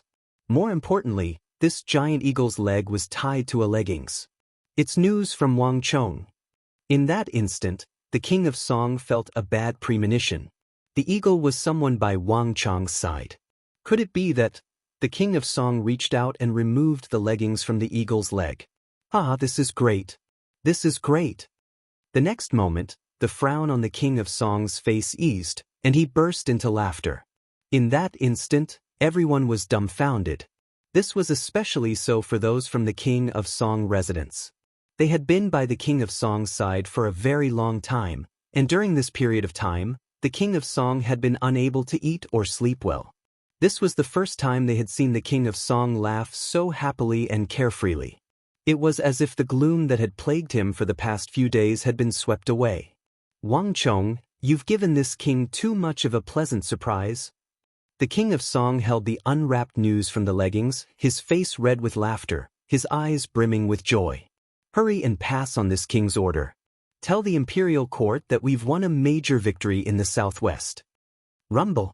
The last 5 words sent the army of 70,000 into an uproar. Everyone was dumbfounded, their faces filled with disbelief.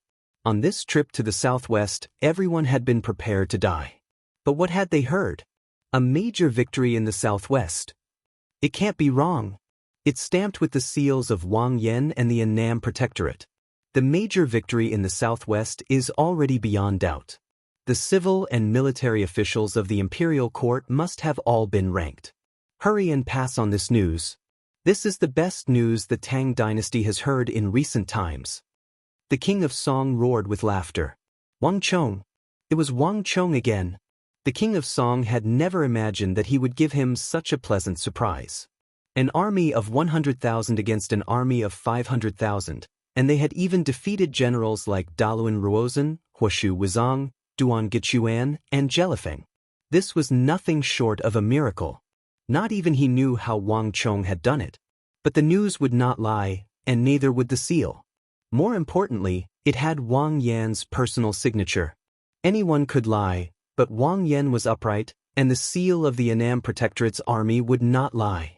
Pass on my order. All soldiers are to head southwest. Travel day and night, and set out immediately.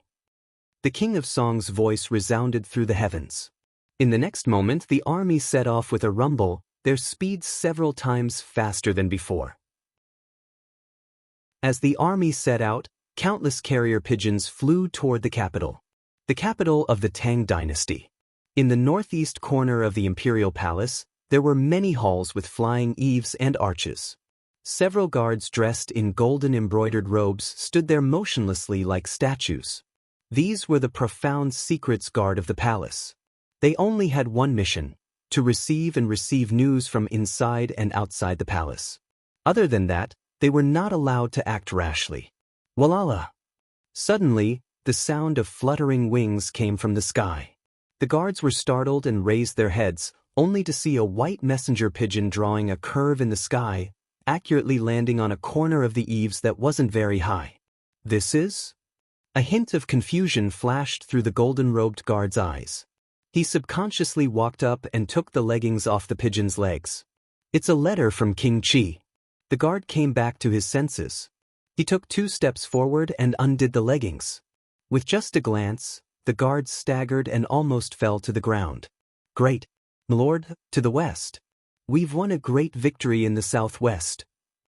The guard waved the letter in his hand, his entire body in excitement as he subconsciously began to run forward. Boom! When the news on the letter spread, the entire imperial palace was thrown into an uproar. The War of the Southwest had lasted for nearly 2 months. By now, even the maids and eunuchs of the palace knew that the War of the Southwest was the greatest event in the empire. No one had expected that the Southwest War would be won.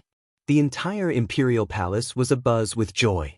As the king of Song's carrier pigeon flew into the imperial palace, another carrier pigeon flew into the estate of the Wang clan of the western part of the city. What? A great victory in the southwest. Chong'er actually won. Wang Chang's big uncle, Wang Zhen, gripped the armrests of his chair and stood up, his beard trembling in excitement. Master, it's absolutely true. It's a letter from the king of Song, and there's even the king of Song's seal on it. There's no doubt about it. A guard of the Wang clan below the hall confirmed once more. Wonderful! Wonderful! Wang Zhen's eyes were moist, his expression one of excitement. Wang Yan, Wang Fu, and Wang Chong were 3 descendants of the Wang clan who were on the southwest battlefield. Inside and outside the capital, in all levels of the imperial court, no one was paying more attention to the southwest than Wang General Wang Zhen had woken up in the middle of the night many times, unable to sleep, precisely because he thought about the southwest battlefield, because he thought about how Wang Yan, Wang Fu, and Wang Chong might have died in the southwest. Alas, there was nothing he could do. The current imperial court had no more soldiers to use. Even if he was an important official in the imperial court, he was still powerless.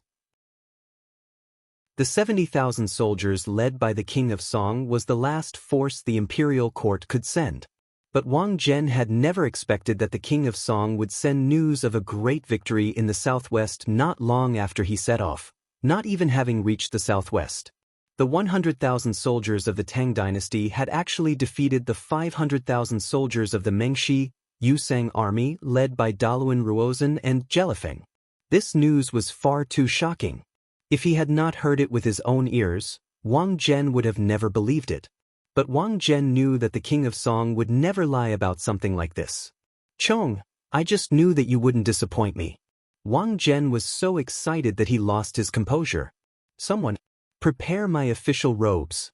I want to go to court immediately. Haha, today is the day that our Tang dynasty can hold its head high, and it is also the day that our Wang clan can hold its head high. Hurry!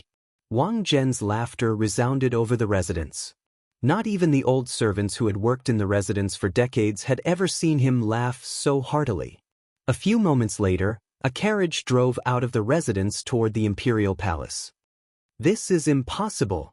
In another part of the capital, a middle-aged man dressed in imperial robes with a hawkish gaze slammed his palm down, shattering a sturdy sandalwood table next to him.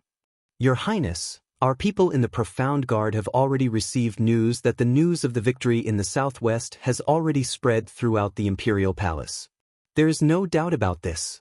Not far away, a burly man who looked like a general said in a low voice. How could this be? What does Daluan Ruozhen do? And what about Jelifeng? What about Duan Gichuan? Aren't these people supposed to be famed generals of the southwest? They still have an army of more than 500,000. How could they be defeated by a brat who still smells of his mother's milk? King Qi's eyes were wide open in fury, his expression savage and frightening. He didn't care about the battlefield in the southwest at all. The massive imperial court and the massive Tang dynasty were not things that Jelifeng and Daluan Ruozhen could move. But what he cared about was how the Wang clan father and son had led the Annam Protectorate to defeat the Mengshi, Yusang army.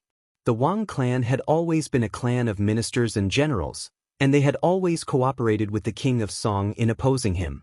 Now that they had made such a great contribution, they were like a tiger that had grown wings. Wouldn't it be even more difficult to deal with them in the future? If he wanted to deal with the king of Song in the future, it would be even more impossible. Your Highness, we still don't know the specifics, but they all say that the brat of the Wang clan has a terrifying grasp of the art of war. Not even Daluan Ruozen was a match for him. That brat is probably a great calamity for us. A thin man in the hall who seemed to be a strategist said. Slap. Prince Chi raised his leg and kicked, shattering a small chair made of reddish-purple sandalwood, interrupting the strategist's words. What calamity? What mastery of the art of war? Can a 17-year-old brat overturn the heavens? King Chi's furious voice resounded through the residence. In a flash, the entire King Chi residence was deathly still. Everyone was as quiet as cicadas in winter, and even the general and strategist did not dare to speak. Pass on my order. Immediately send people to the southwest to investigate. I want to know what's going on. King Chi was almost roaring with rage at the last word. Chapter 636. Wang Bo actually had this sort of grandson. In the Four Quarters courtyard, old master Yao Chong of the Yao clan slammed his cane against the ground and stood up. The mood in the room instantly changed. At this moment, even with his eyes closed, Yao Guangyi could sense his father's shock and agitation. As a former prime minister of the Great Tang, his father had weathered countless storms and waves, and he had also avoided countless assassinations in the court. Even during the War of the Princes, when all the dragons were vying for the throne, his father had remained calm and composed. But when the news of the victory in the southwest arrived, his father was so shocked that he lost his composure. Father, everything is still just rumors. There's still no concrete evidence. Perhaps everything is just a rumor. Perhaps the southwest is different from what we imagine. Yao Guangyi consoled. Guangyi, you've been an important official of the court and a general on the border for so many years. Can't you even tell if the news is real or fake? The Yao old master slammed his cane against the ground and glanced at Yao Guangyi, his eyes filled with disappointment. Then father means, Yao Guangyi uneasily said. The southwest is the gateway to the Tang dynasty. It concerns the Tang dynasty, Mengshi Zhao, and Uzun. It also concerns the future fate and future of the Tang dynasty. If the southwest fails, do you know what the consequences will be for the Tang dynasty? The eastern and western Turkic Khaganates, the Goguryeo Empire, the Khitans, the Shi, the kingdoms of the western regions, the Abbasid Caliphate and Karak-Spazinu, how do you think they will react? Yao Guangyi stared in a daze at his father, unable to react. Why did it seem like his father was standing with the Wang clan? Guangyi, although we stand on different sides from the Wang clan, this matter has nothing to do with the Wang clan. It has to do with the Tang dynasty. Do you know why our Yao clan has always enjoyed the boundless grace of the emperor and never waned? It's not because we're fighting with the Wang clan, not because we're fighting with the king of Song, and certainly not because we're standing with King Qi. It's because our Yao clan puts the interests of the Tang dynasty above all else. Guangyi, although you're experienced, you're still a little lacking. Yao Chong looked at his son with disappointment in his eyes.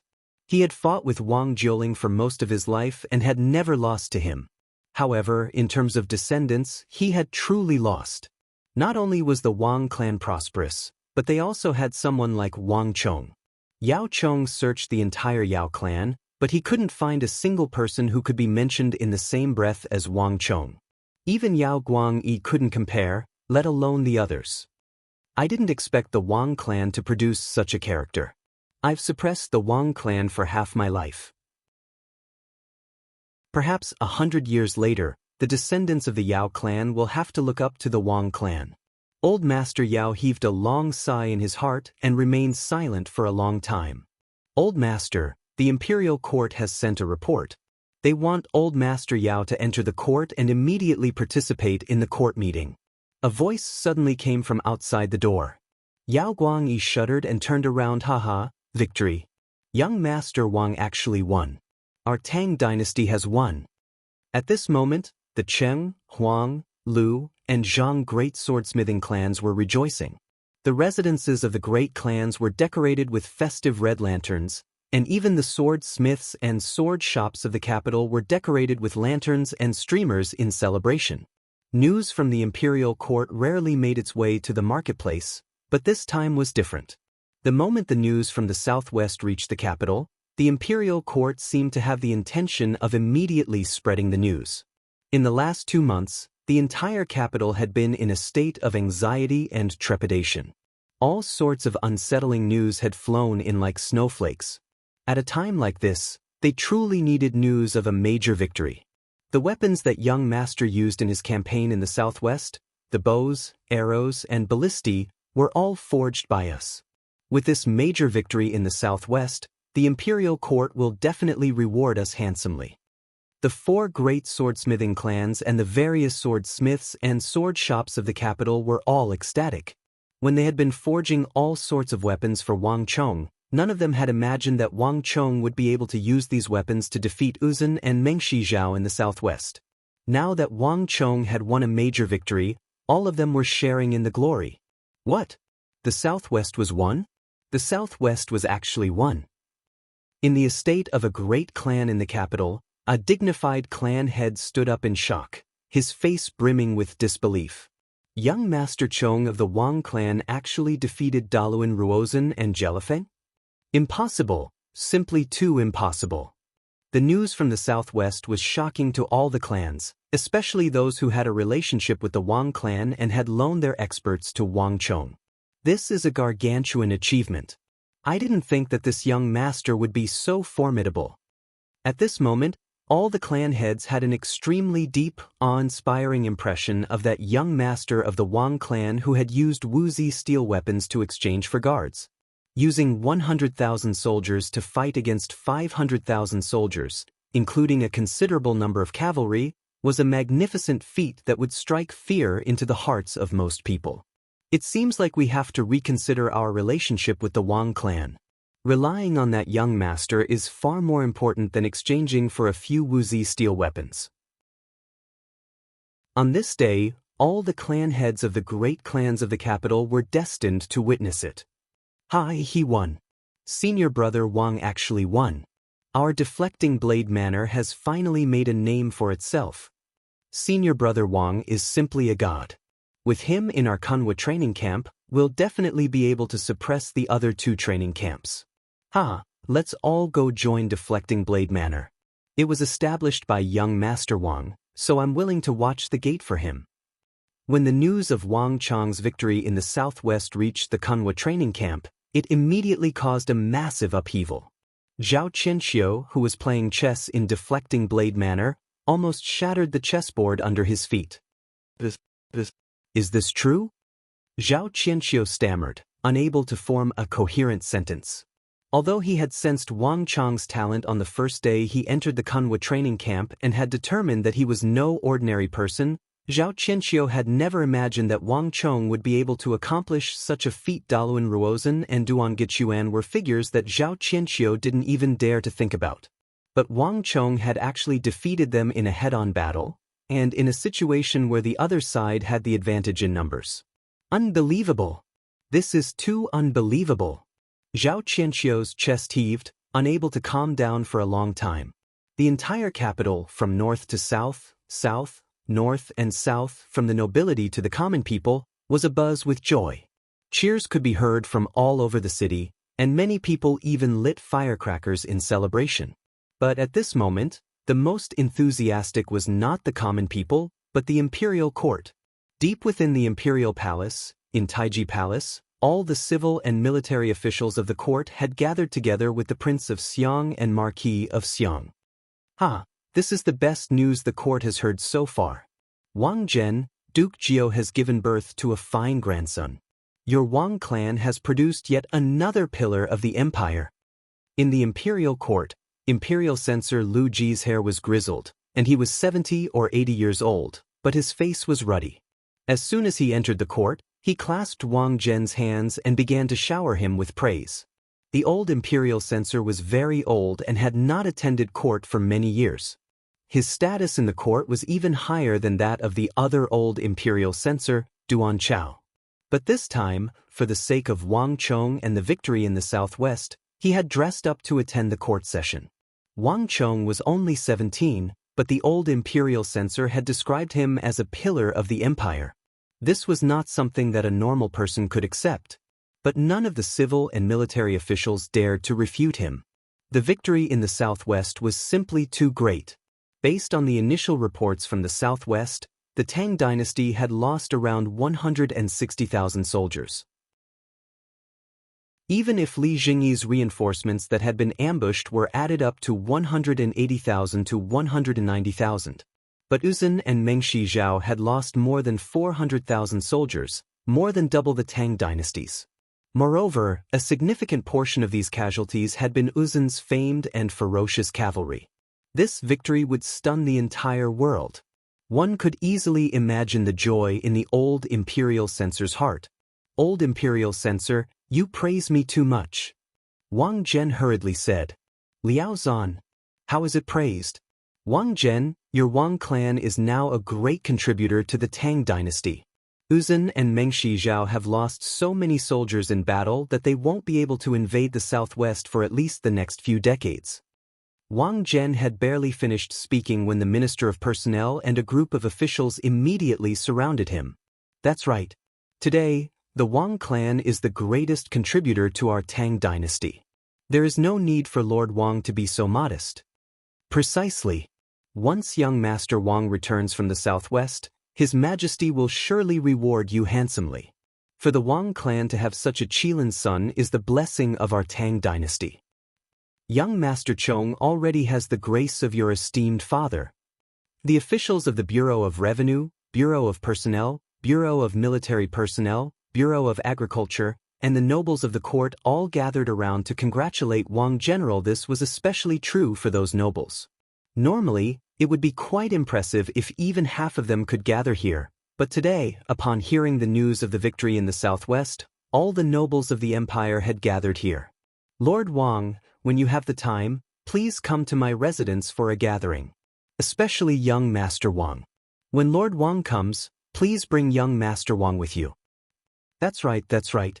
When young Master Wang comes, our Duke Zhao residence will be ready to welcome you. I hear that young Master Wang is already 17, past the age of penning the crown. It's about time for you to discuss marriage. I have an only daughter, and her character and appearance are both excellent. Would Lord Wang be willing to play the matchmaker? Our Wang clan and Zhang clan can also form a marriage alliance. Duke Zhang, this isn't appropriate. I also have a daughter under my name, and she's an excellent talent. In the imperial court, Wang Zhen was surrounded by the officials. Wang Zhen's face was glowing, and he was grinning from ear to ear. In his decades in the imperial court, this could be said to be his happiest day. In the entire imperial court, Wang Zhen and the Wang clan he represented were the undisputed stars. Even the prime minister of the Tang dynasty had been suppressed by him.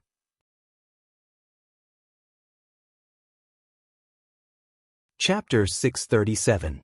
Bastard! This king is going to die from anger. In the hall, next to the coiling dragon pillar, King Qi clenched his teeth and clenched his fists, his face ashen and unsightly. He wanted to ignore the smug looks on the faces of the Wang clan and Wang Zhen, but on this occasion, the victory in the southwest, the entire country was celebrating. As an imperial prince of the Tang dynasty, a member of the royal family, he had to attend. On the other side, Tong Luo Great General Abusi also had a nasty complexion. He had not forgotten Wang Chang's accusations against him in the regional commander's incident. Moreover, his only son, Abu Tong, had been hung on a flagpole in the Kunwa training camp by Wang Chong, humiliated. But if even an imperial prince of the Tang dynasty like King Qi could not say anything, much less him. Damn it. I'll let you be smug for a while. I'd like to see how long you can stay smug for. In the hall, the officials who had always been King Qi's subordinates and were at odds with the Wang clan and the King of Song all had nasty expressions on their faces. But no matter how unconvinced they were, they had no choice but to shut their mouths and not utter a single word. Clang. The crisp sound of a bell in Taiji Hall attracted everyone's attention. All subjects, hear the decree. The Holy Emperor's lofty and dignified voice came from behind the high bead curtains. Have Wang Chong return to the capital as soon as the King of Song arrives in the southwest. There can be no delay. Long live His Majesty! Long live His Majesty! In an instant, all the officials, nobles, generals and ministers kneeled on the ground. The hall fell silent. Boom! With the Holy Emperor's order, the news quickly spread throughout the world. Even the slowest person knew that Wang Chong had made a great contribution to the victory in the southwest. If the Holy Emperor summoned him back to the capital, he would surely be heavily rewarded. From this moment onwards, the Wang clan would become indescribably noble. After the Wang clan old master, the Wang clan had finally produced another pillar of the empire whose name could shake the world. Elder brother, we bet on the right one. After the court meeting, no one knew that in the depths of the imperial palace, in the Yuzhen palace, consort Taizhen was sitting on a bed. She slowly put down a piece of silk with the song of purity and peace written on it and let out a long sigh. Her expression was extremely relaxed. She already knew about the Holy Emperor's arrangements for Wang Chong as soon as the court meeting ended. That's right, who would have thought that I, Yang Zhao, would have such an amazing sworn brother? Even famous generals like Daluan Ruozhen and Jelifeng were defeated by him. Sister, with such a sworn brother, our position in the palace will be as stable as Mount Tai. Yang Zhao looked at consort Taizhen in front of him with his hands behind his back and a smug expression on his face. But the effects of the victory in the southwest were not limited to the capital. While the entire capital was in an uproar, countless carrier pigeons flew like rain to the borders of the Tang dynasty. At the western border of the Tang dynasty, at the border of Longxi. What? The southwest border was won? Daluan Ruozhen and Jelifeng were defeated? In the westernmost part of Longxi, in Big Dipper City, the tall and handsome Big Dipper great general of the Tang dynasty stood like a spear on the city walls. Across from him was an endless army of Uzun cavalry. The usually calm and composed Geshu Han, who would remain unperturbed even if Mount Tai were to collapse, also revealed a shocked expression upon hearing the news from the southwest. If he remembered correctly, Daluan Ruozhen and Jelifeng were ambitious and ruthless characters of the southwest who stood on equal footing with the Annan Protector General and current Minister of War, Zhangzhou Jianqiong. Geshu Han had never fought with Jelifeng or Daluan Ruozhen, and he had never even seen them in person. But Daluan Ruozhen had seen Zhangzhou Jianqiong before. Even if the tiger of the Empire of the Southwest truly did have some outstanding qualities, Daluan Ruozhen was still a formidable opponent. One could easily imagine the abilities of Daluan Ruozhen and Zhel Yuofeng to keep someone like Zhangzhou Jianqiong in the southwest, forcing him to find a way to enter the imperial court and become Minister of War. But the southwest had been won. Without Zhangzhou Jianqiong or any other imperial great general, relying only on Wang Yan and Xinyu Zhongtong, they had managed to defeat the 500,000 soldiers of the Mengxi, Yusang alliance. Not even Geshu Han dared to imagine such a thing. Is this brat really that capable? Is the news confirmed? Are there no other reinforcements? Geshu Han's eyes widened as he held the letter. He had been holding this letter for some time now, but even now, Geshu Han found it hard to believe. That brat who had jumped up and down during the regional commander's incident and recklessly criticized him and the other protector generals actually had this sort of ability? This was far too astonishing. Great General, this matter is absolutely true, and it's not just us. Right now, similar news is being sent to the other protector generals and great generals on the border. On a mountain in the southwest, the youngest son of the Wang clan, Wang Chong, used an army of 100,000 to fight against the 500,000 soldiers of Daluan Ruozhen, Huishu Wizang, Jelifeng, and Duan Gichuan. In the end, he completely routed them, killing more than 400,000 soldiers. This is already a fact that is set in stone. Daluan Ruozhen has already retreated to the territory of the Ngari royal lineage on the Uzun Plateau, and Jelifeng seems to have been heavily injured. She's currently by the Arai, her fate unknown. Nearby, a spy general of the Big Dipper army was bowing, his head hanging low. Buzz! Geshu Han said nothing, but his eyes couldn't help but twitch. Even he couldn't help but be moved by this accomplishment. Whether it was Daluan Ruozhen, Huishu Wizang, or Duan Gichuan, they were all famed generals of the present age. Without Tadra Konglo and Dusong Mangpoj holding them back, even if he led the Big Dipper army south, he would have no problem stopping them. but to completely rouse them. Not even Geshu Han had the confidence to do so. Those who could reach the level of great general were not too far apart in strength, and the majority of them had their own unique skills. They were not so easy to defeat. Every generation has its own geniuses. I didn't think that our Tang dynasty would also have such a peerless general. Geshu Han, this is a blessing for the Tang dynasty. There were light footsteps as a familiar figure exuding a dignified and tyrannical aura slowly walked out. "Milord!" Geshu Han hurriedly lowered his head at the sight of the Crown Prince's junior guardian, the war god of the Tang dynasty, Wang Zhongxi. Although he was already the commander of the Big Dipper army in Longxi, the Big Dipper great general of the Tang dynasty, Geshu Han would always treat Wang Zhongxi as a subordinate. "Milord!" Behind him, the others also hurriedly bowed. Wang Zhongxi waved his hand. The consecutive days of intense battles caused a trace of exhaustion to faintly appear on his face. However, his eyes were still sharp and peerlessly fierce. Anyone who stood in front of these eyes would faintly feel a sense of reverence and submission. In truth, there were very few people in the world who dared to stand in front of Wang Zhongxi and fight with him. If Uzun had not sent Witadra Konglo, the king of generals who had fought with Wang Zhongxi before, he probably would not have been able to hold on. "Geshu, perhaps you still don't know. That child is in the Ghost Tree district in the western part of the city, and he defeated the old war god So Young-sun in a game of chess." Wang Zhongxi said. "What?" Hearing the name So Young-sun, Geshu Han's entire body trembled in shock, and he raised his head. The legendary war god So Young-sun of Emperor Taizong's era? The one whose status in the Tang dynasty far surpassed that of his own superior, Wang Zhongxi?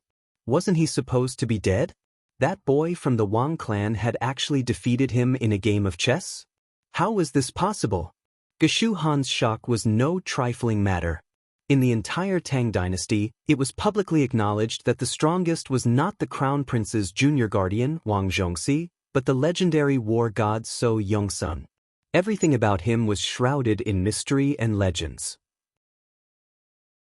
Even Geshu Han, the Big Dipper great general, would feel awe and veneration at the mention of that old war god. Of all the generals of the Tang dynasty, not a single one of them had the right to stand before that old senior. Not even his own superior, Wang Zhongxi. From this, one could see his status. But Wang Zhongxi actually said that Wang Chong had defeated him in a game of chess? It wasn't that Geshu Han didn't believe it, but this matter was far too absurd. The art of war was the art of chess. Any general with even the slightest bit of skill in the art of war would know this. Didn't this mean that the boy was even more formidable than So Young-sun?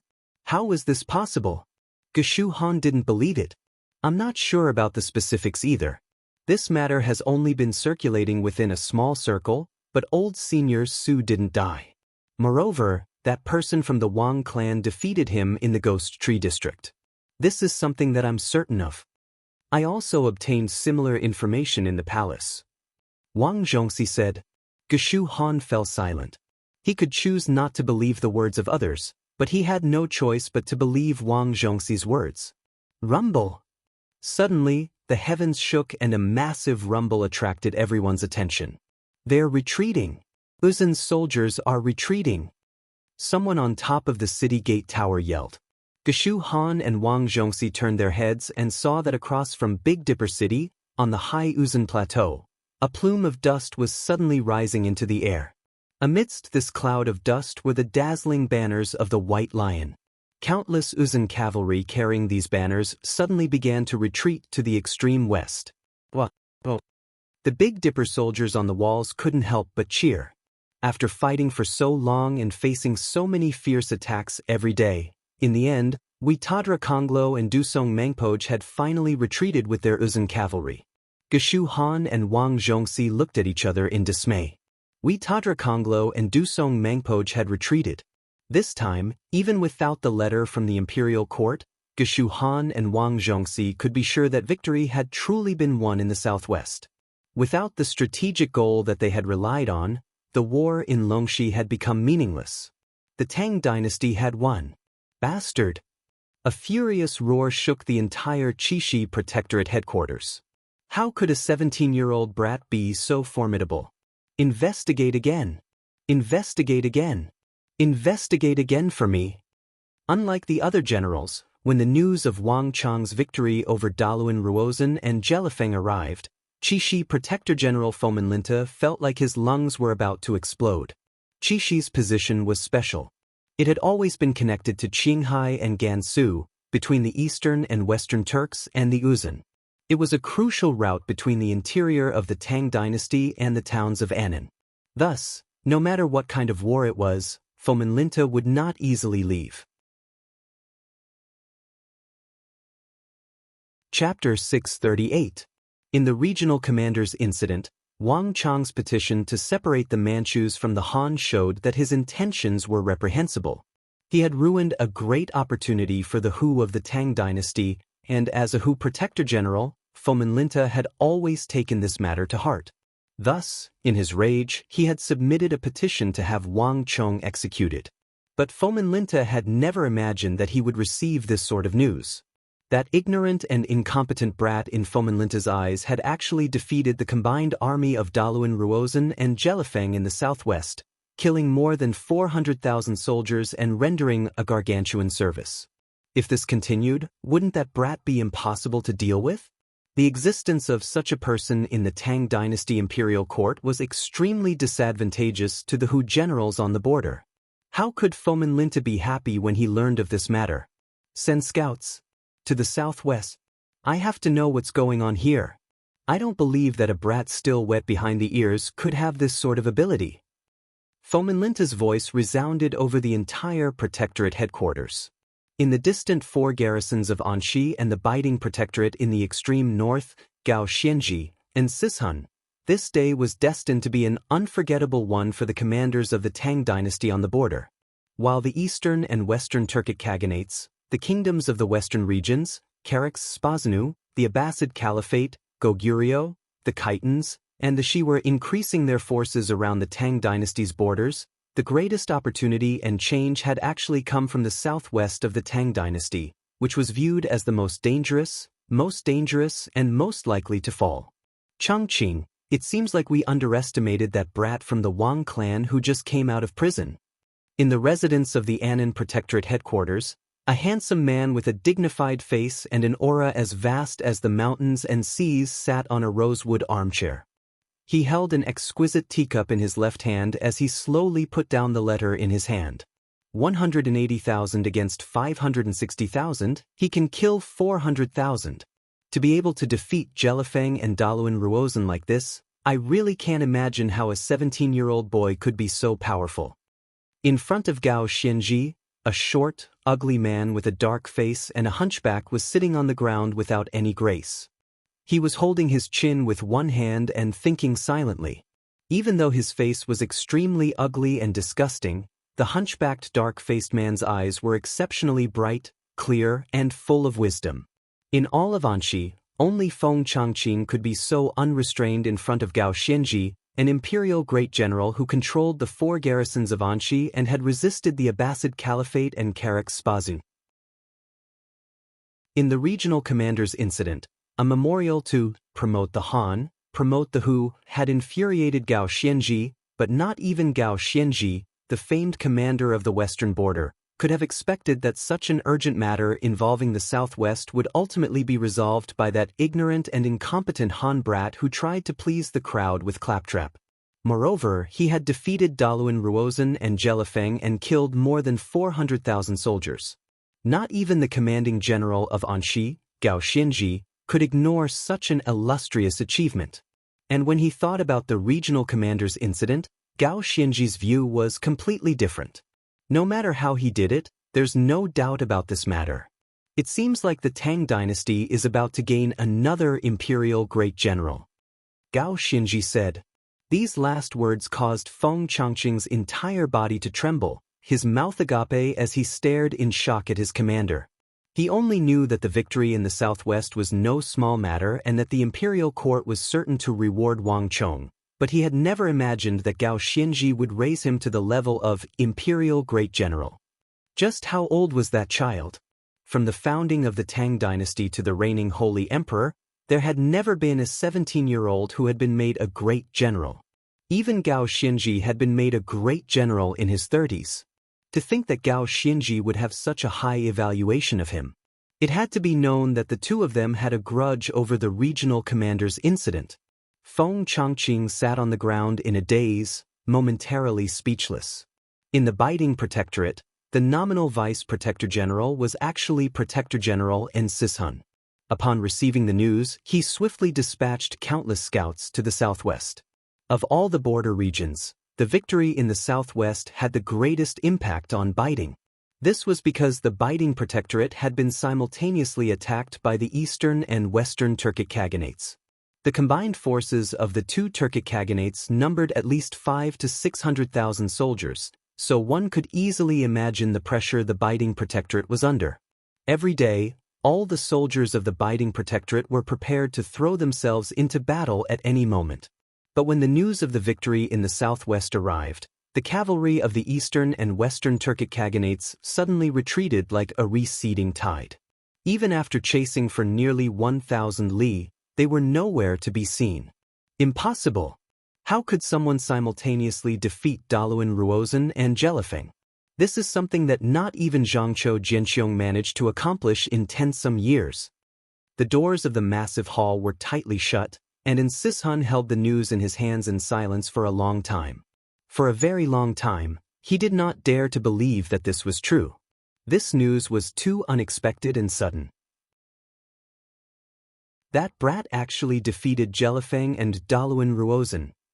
In the northeast of the Tang dynasty, in the territory of Yuzhou, in the territory of the Anong Protectorate, Zhang Shogui's eyes went wide when he saw the news, and he was so shocked that he couldn't speak. As a great general of the empire, a veteran general, and also the protector general of the Anong Protectorate, Zhang Shogui had made many contributions in his life. In the entire Tang dynasty, the only person who could suppress him was the war god of the Tang dynasty, the current junior guardian of the crown prince, Wang Zhongxi. But even in front of Wang Zhongxi, Zhang Shogui treated him as an equal, so there was no need to be so polite. The contributions he had made in his life were only a little bit less than Wang Zhongxi's. Yuzhou bordered so many powers, the Shi, the Khitans, and the Eastern Turkic Khaganates, as well as the Goguryeo Empire, which had been concealing its strength and was actively preparing for war. Other than him, no one else in the Tang dynasty was capable of suppressing this place. Whether it was Geshu Han, Gao Xianji, or En Sishun, they had no problem suppressing their own territory, but Anong was truly not something they could suppress. Zhang Shogui was absolutely certain of this. This was also why he considered himself the number 2 individual of the Tang dynasty. But the victory in the southwest had truly caught him off guard. The one who had saved the war of the southwest had not been Wang Yan or Xinyu Zhongtong, nor had it been Geshu Han and the Big Dipper army, which bordered the southwest and was most likely to send reinforcements, nor had it been the reinforcements of the imperial court. It had been an unremarkable 17-year-old grandson of the Wang clan. To tell the truth, Zhang Shogui still found this to be inconceivable and unreal. How could such a thing have happened in the territory of the Tang dynasty while he was still alive? Was Uzun and Meng Shizhao's army of more than 500,000 made of paper? And there was also Jelifeng and Daluan Ruozhen. Just how had these two lost to a child? Not even someone of Zhang Shogui's intelligence and experience could have guessed how Jelifeng and Daluan Ruozhen, the commanders of more than 500,000 soldiers, had lost to a child. Was it because the two of them were too useless, or was that child too astonishing? Just what was it that he didn't know? Someone, find out all the information on the Southwest War for me. At this thought, Zhang Shogui suddenly stood up. A moment later, hundreds of elite Yuzhou cavalry rode out of the Anong Protectorate, howling toward the south. Uzun, the Goguryeo Empire, the Eastern and Western Turkic Khaganates, the Abbasid Caliphate, Karax Spazanu. When the news of the victory in the southwest spread, the entire region surrounding the Tang dynasty quaked. All the foreign powers retreated like a tide to the border of the Tang dynasty. To the entire world, this was fated to be a day that would shake the heavens and shake the world. Regardless of whether it was the imperial court or the region surrounding the Tang dynasty, the southwest border was abnormally calm after the war. In the camp, people were discussing every day whether they should take advantage of the situation to counterattack and attack Mengshi Zhao or Uzun. As for Wang Chong, he had tossed all these questions to the side. The Southwest War was over, and his mission had been accomplished for the time being. To Wang Chong, after this battle, his authority as commander had come to an end. The true commanders of the Southwest were Xinyu Zhongtong and Wang Yan. To put it more accurately, there was only Xinyu Zhongtong. As a general, it was fine for him to accept orders in the face of danger, but not handing them over after the war was tantamount to overstepping one's authority. That was not a wise decision. After all, he still had no scholarly honors to his name. And in the end, the Southwest would still fall into the hands of Protector General Xinyu Zhongtong. Congratulations to User for completing the Empire's dirge, the Trial of Destiny, killing 420,000 soldiers of the Mengshi, Yusang army and changing the fate of the Empire's southwest. At this moment, Wang Chong was seated cross-legged on the summit of the mountain, the stone of destiny's voice ringing out in his mind. Buzz. In a flash of light, countless illusions appeared in front of Wang Chong's eyes. Gallop, gallop, gallop. The entire Southwest War, from the moment Wang Chong led his army out of the capital to the moment the Mengshi, Yusang army was routed and the Southwest War came to an end, flashed before Wang Chong's eyes like a fleeting flash of light. Congratulations to User for obtaining the new title, Controller of Destiny. User's ability to survive has been greatly strengthened, as well as User's ability to resist the shackles of the world and rule over destiny. BZZ. The stone of destiny's voice stirred a fierce gale on the summit. Countless shadows that only Wang Chong could see surged past his eyes. Boom. At the same time, energy surged out of the depths of space-time under the control of some invisible energy and rumbled into Wang Chong's limbs and bones. This energy was both cold and scorching, and it also contained a destructive energy. Chapter 639. Wang Chong's root bone had already reached the dragon bone level, but it was only the most basic flood dragon bone. But now, Wang Chong's root bone had broken through from the most basic flood dragon bone level to the highest level. More importantly, Wang Chong sensed that besides the changes in his body and root bone, he had also undergone some other transformation. The ability to resist the shackles of the world and control fate. Just what is this? Wang Chong was flabbergasted. Although he had long ago known about the contents of this reward, even now, Wang Chong had no idea how this ability had been increased. Congratulations to User for reaching the Controller of Fate achievement. A new reward has been unlocked. Before Wang Chong could come back to his senses, a new change occurred in his mind. In a flash of golden light, two new rewards appeared in front of Wang Chong. One represented technique, while the other represented power. Success. The technique even have a reward for luck. Wang Chong was overjoyed as he looked at the list of new rewards that had appeared in front of him. The War of the Southwest has concluded. User has killed 420,000 soldiers of the Mengshi, Yusang army and has been rewarded with 2,100 points of destiny energy. The Annam Protectorate has lost 60,000 soldiers and has been deducted 290 points of destiny energy. Congratulations to User for obtaining 1810 points of destiny energy. In addition, User has completed the Trial of Fate mission and has been rewarded with 600 points of destiny energy.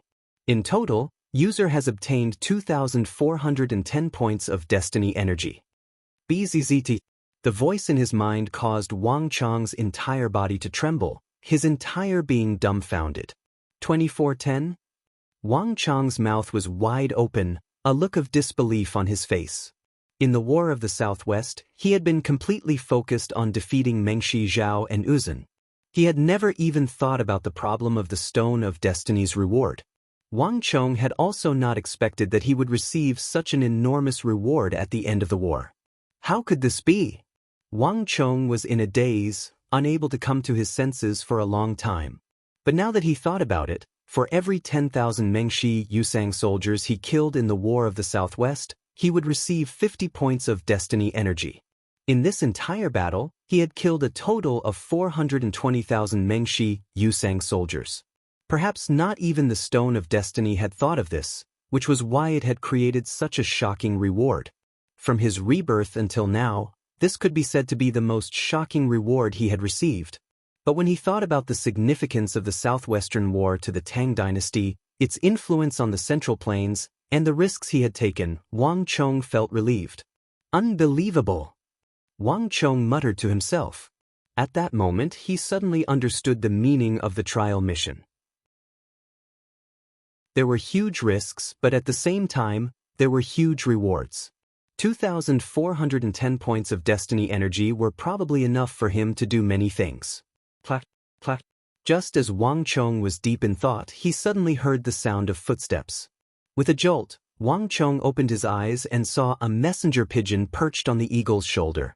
In its hand was a wrapped letter as it hurried over. "Young master, your letter, is it from that person?" As he spoke, Old Eagle's voice became very soft. Wang Chong's expression flickered as he took the letter from the eagle's hand. After glancing at it, he immediately put it away in his bosom. "Other than us, do not let anyone else know of this matter, not even the Protector General or my father," Wang Chong solemnly said. "Your subordinate understands." The eagle nodded and quickly left.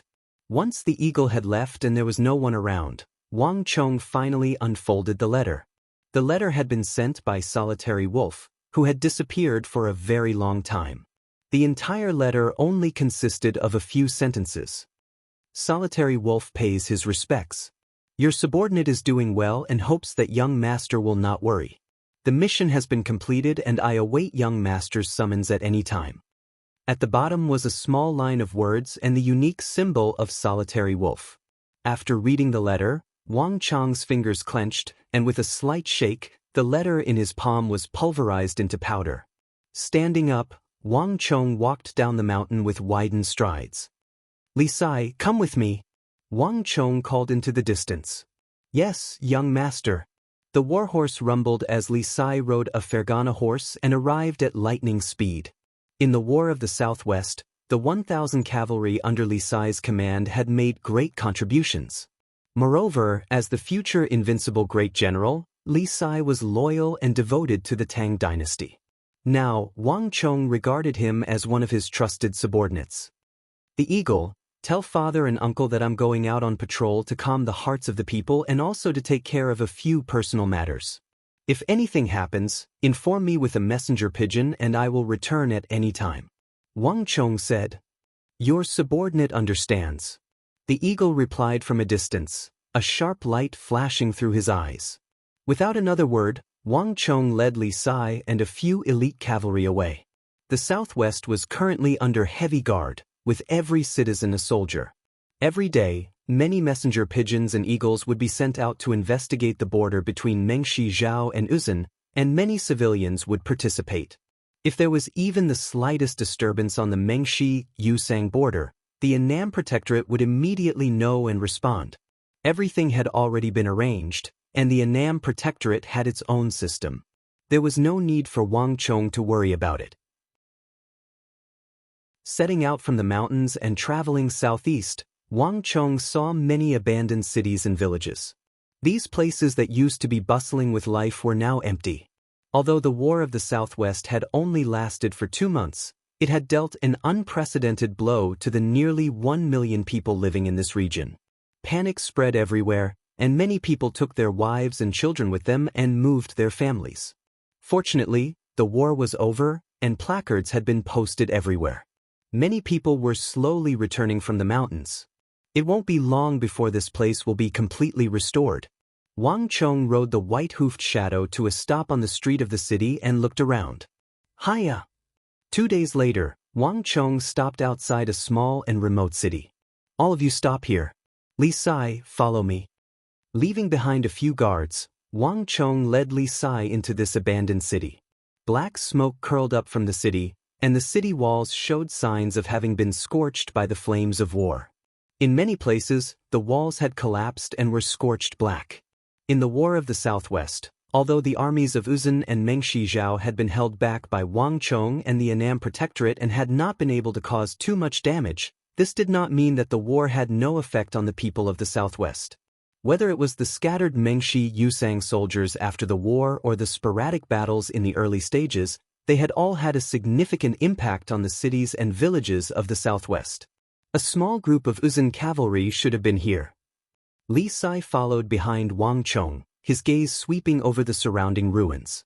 Although Wang Chong had said that he had come out to patrol, Li Sai felt that this was not the case at all. His goal was extremely clear, but truthfully speaking, Li Sai still had no idea what Wang Chong was taking him to do. When the nest is overturned, no eggs remain intact. It's fortunate that we won this battle. Wang Chong sighed.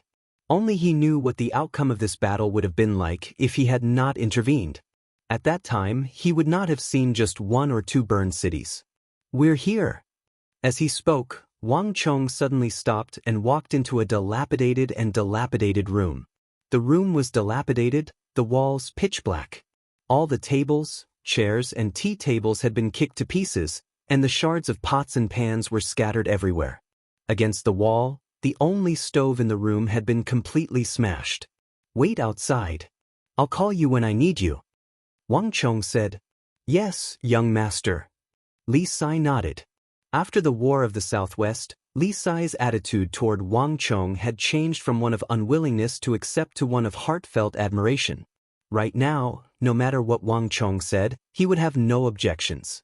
Nodding, Wang Chong walked into the room. It was completely empty with nothing at all.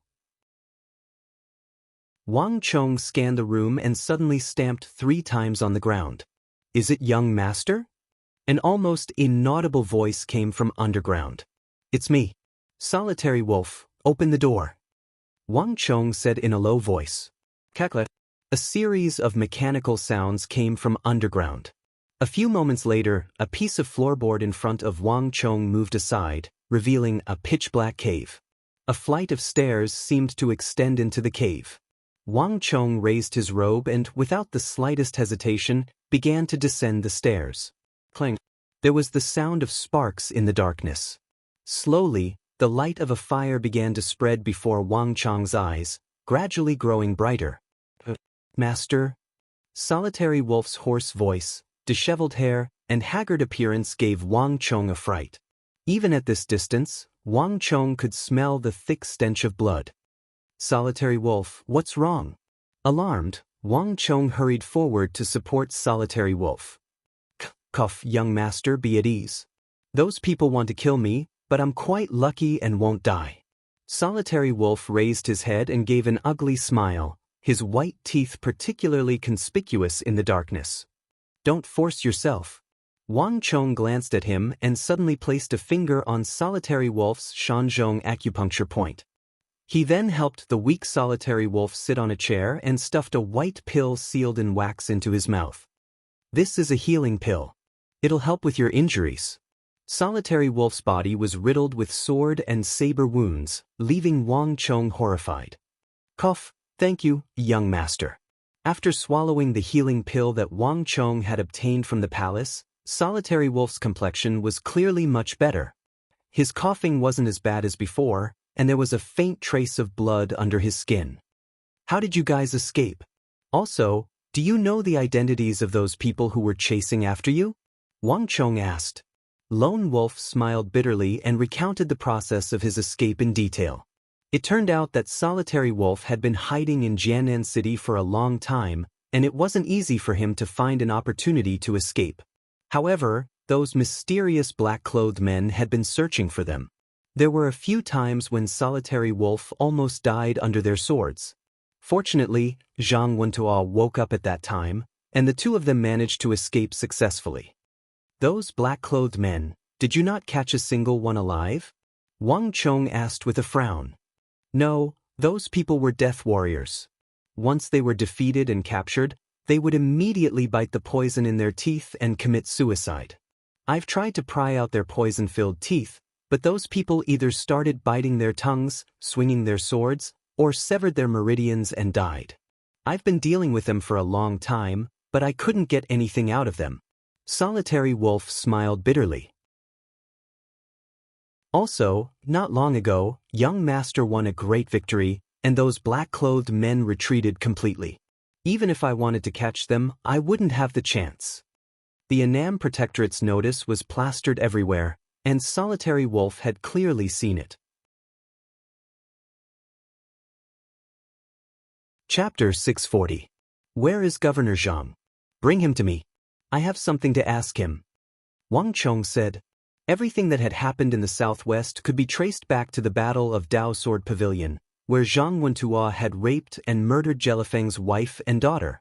Right now, the entire Tang dynasty was under the impression that Zhang Wentuo had died in the battle with Jelifeng in Sword Pavilion. Shielding and detaining an important official of the royal court was a heavy crime, and this was also the reason why Wang Chong was unwilling to let others know.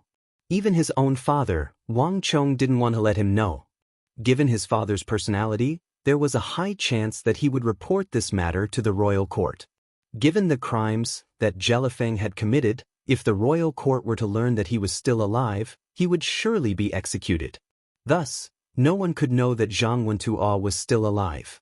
Gongzi, thank you for saving my life, but there is no longer a Zhang Wentuo, only a faceless man who has no face to see the world.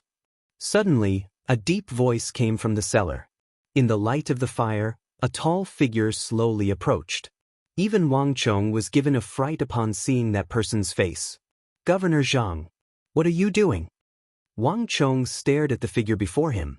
Where the face should have been, it had been replaced by a bizarre black mask. The black mask had no eyebrows or beard, as if it had been branded onto the flesh of the person's face. If not for the fact that Wang Chong had met Zhang Qiantuo in the capital and recognized his voice, it would have been hard for him to believe that the black-masked man before him was the earnest and upright Jianan governor, Zhang Qiantuo. Gongzi Wang, this is my own choice, so please do not interfere. If I, Zhang Wentuo, don't find out who killed my wife and daughter, don't find out the background of those black-clothed men, don't find out the true identity of those bastards who accused me of being disloyal, unfilial, heartless, and unjust, I will never remove this mask from my face. Zhang Wentuo has no face to face the world, no face to face his wife and daughter in death. Gongzi, please don't call me Zhang Wentuo anymore. Zhang Qiantuo has already died in battle in Jianan, and the only thing Gongzi sees now is a faceless man who has given up all hope. I only have one goal in life, and that is to kill those bastards and uncover the truth behind Jianan. Before that, I will never fall, never. The faceless man fiercely clenched his fists, which made a series of cracking sounds. His whole body trembled, and his eyes were bloodshot. The kind of anger and hatred that seemed to never be extinguished was enough to frighten anyone. My lord! Suddenly, Wang Chong and Lone Wolf exclaimed at the same time. They saw two streams of tears flow down from faceless Black Iron Mask. However, the tears were extremely red. They were actually blood. Madam, wait for me. I will definitely avenge you. Definitely. The faceless man almost roared out the last sentence. At that moment, Wang Chong and Lone Wolf were deeply moved when they saw the faceless man weeping blood. A man does not shed tears easily, but only when he is deeply hurt. This was the first time Wang Chong had seen a man sobbing. No one could have imagined that the upright and courageous Jianan commander-in-chief of the capital would turn into this blood-weeping faceless man. Even after many years had passed, this sight still left a deep impression on Wang Chong. Mister, rest assured. This matter isn't just Mister's matter, it's also a matter of the entire Tang dynasty. As long as Wang Chong still has a single breath left in him, I will definitely help Mister uncover the truth.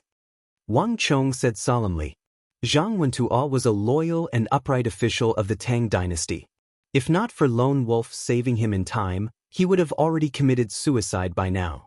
As a loyal official of the Tang dynasty, he had guarded the borders for the Tang dynasty for decades. Such a person should not end up alone with his entire family wiped out, carrying infamy, and feeling ashamed to face the world. Even if he had never met him before, Wang Chong would never allow such a thing to happen to any member of the Tang dynasty, let alone a loyal and courageous official of the Tang dynasty. Young master, words cannot express my gratitude. If I can avenge my wife and wash away the infamy, I am willing to do anything for you, even if I have to work like an ox or a horse. The former prefect of Jianan, Zhang Wentuo, or rather, Faceless Man, clenched his fists and said, Wang Chong was the son of a noble, born in a family of ministers and generals, and also the son of a virtuous minister of the Tang dynasty, Duke Jiao. Now that he had made great contributions in the southwest, if there was anyone in the world who could help him wash away the infamy of the world, it would be Wang Chong. There's no need for that. Wang Chong shook his head. If it was just about serving as an emissary, he already had plenty of subordinates under him. Not to mention, he had the growing Kunwa training camp and the deflecting blade manor at his disposal. In this war of the Southwest, the people of the deflecting blade manor would be able to play their role and assist him. Their future growth would surely be even more limitless. The reason why Wang Chong came here to look for Mr. is also because of the matter regarding Jianan. Mr., as long as you continue to investigate those people and uncover the truth about Jianan, you will be doing Wang Chong a great favor. Wang Chong said. Faceless Man's eyelids twitched, unable to understand what Wang Chong meant. Hee, I won't hide it from Mr. I have something that I need to investigate as well. And I suspect that it has something to do with the people who are pursuing you. Wang Chong chuckled. Without beating around the bush, he took out the pitch-black and incomparably deep broken arrow from his bosom. This is... In an instant, Solitary Wolf and Faceless Man turned their gazes over. The broken arrow Wang Chong had taken out was forged with an extremely bizarre craftsmanship. It seemed to far surpass the current standard of arrow forging, and for some reason, the arrowhead was missing as well. However, the duo knew that Wang Chong had his reasons for doing so. Without hiding anything, Wang Chong told them about how he had been ambushed by a mysterious black arrow after the War of the Southwest, and how he had managed to dodge it with his keen intuition, only for the black arrow to accidentally kill Luoji. Gongzi! Solitary Wolf was shocked. The eagle had never mentioned this matter to him, so this was the first time he was hearing about it. Even Faceless, who was next to him, was shocked. Gongzi means that this matter wasn't done by Mengshi Zhao or Uzun, but by the same group of people? Faceless Man asked doubtfully. I can't be certain. It's all just a guess. Wang Chong slowly said, his eyes bursting with a blazing light. But there's one thing I can be sure of. In that state, whether it was Jelifeng, Duan Gichuan, Daluan Ruozhen, or Huoshu Wuzong, none of them would have been in the mood to do something like an ambush. And such a thing wouldn't have happened. More importantly, this matter was definitely not done by them. As Wang Chong spoke, he suddenly twisted the other side of the broken arrow, revealing something that Solitary Wolf and Faceless Man had not noticed. Chinese characters. No, it's the bird seal script of the Qin and Han. Seeing the symbols on the broken arrow, Solitary Wolf and Faceless Man were both alarmed. Near the feathers of the arrow, several characters were inscribed. These characters were definitely not Mengshi Zhao's or Uzun's. They were the characters of the Central Plains. Faceless Man could even tell at a glance that it was from the early Qin and Han dynasties, when only a small number of people used the cloud-patterned bird seal script. This type of script was very ancient. Legend had it that it originated in the Spring and Autumn and Warring States periods. By the time of the Qin and Han dynasties, because of the complexity and difficulty of writing, it was gradually abandoned and replaced by the more square early ancient seal script and small seal script. But no matter which seal script it was not the script used by the current Tang dynasty. It was at this moment that the two of them suddenly understood why Wang Chong said that the people who ambushed and assassinated him were not Mengshi Zhao's or Uzun's people. For a moment, there was dead silence in the cellar. Be it Lone Wolf or Faceless, neither of them spoke.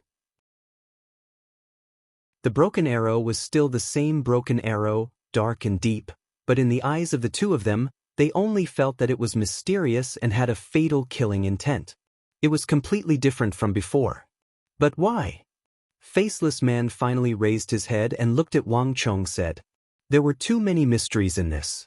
Could the people who were pursuing him and those who were pursuing Wang Chong be the same people? If not, why were they targeting Wang Chong? He was just a 17-year-old boy. And why was it him? There had to be a reason for killing. Faceless Man was one thing. After all, he was once the Jiannan prefecture chief and had an illustrious status. But Wang Chong was originally just a hedonistic son of a wealthy family in the capital. Although he came from a family of ministers and generals, he did not have an official position or a noble title. In the capital, there were countless children of nobility like him. Moreover, if it was just targeting the Wang clan, why not Wang Fu, or even Wang Yan? These two were also children of the Wang clan, and their status was even higher than Wang Chong's. Isn't this too sudden? I'm not sure about this either. Wang Chong shook his head, his eyes gradually turning deep under the light. But one thing is certain. This matter is very likely related to the war in the southwest. And I have a feeling that the people who pursued you and those who ambushed me are the same people. This is the only way to explain why the two of us were ambushed at the same time. I don't think the war in the southwest is that simple. There seems to be another power hidden in the shadows, controlling everything from the shadows. Wang Chong said, Jelifeng truly did have ambitions for the Tang dynasty, but this ambition was not so great that he would immediately act against the Tang dynasty. Jelifeng had not been prepared. Otherwise, he would not have gone to seek help from Uzun. And he would not have volunteered to fight the Annam Protectorate on the Arai Plains in order to obtain Uzun's alliance. It was precisely because his wife and daughter had died in the Tang dynasty, raped and murdered, by Zhang Wentuo, that Jelifeng's wrath had been ignited, leading to the war in the southwest. And according to Lone Wolf, when he had entered Zhang Wentuo's residence, he had indeed discovered the corpses of Jelifeng's wife and daughter. From this, it could be seen that although Jelifeng was ambitious, in the Jianghe incident, he had been open and aboveboard. He had not used any underhanded methods. But if that's the case, just who could it be? What good would this do them? And who could have so much power? Chapter 641. He had investigated and found that the people pursuing him included the Tang people, Mengshi Zhao, Uzun, and even the Arabs. This was clearly not something any ordinary person or faction could accomplish. The war in the southwest involved the Tang dynasty, Uzun and Mengshi Zhao, great generals like Huoshu Wuzong, Daluan Ruozhen, Duan Gichuan, and Jelifeng. It involved 700,000 to 800,000 soldiers and millions of civilians. If all of this had been orchestrated by someone, if there really was a faction so powerful that it could toy with so many empires, so many famous generals, so many soldiers, and so many civilians in the palm of its hand, Solitary Wolf couldn't help but shiver at the thought. Deep in his heart, Solitary Wolf was more inclined to believe that all of this was a coincidence, that the people pursuing him and the people pursuing young master belonged to two different factions. I don't know. Wang Chong shook his head. As I said, all of this is just my conjecture. Perhaps it's true, perhaps it's not.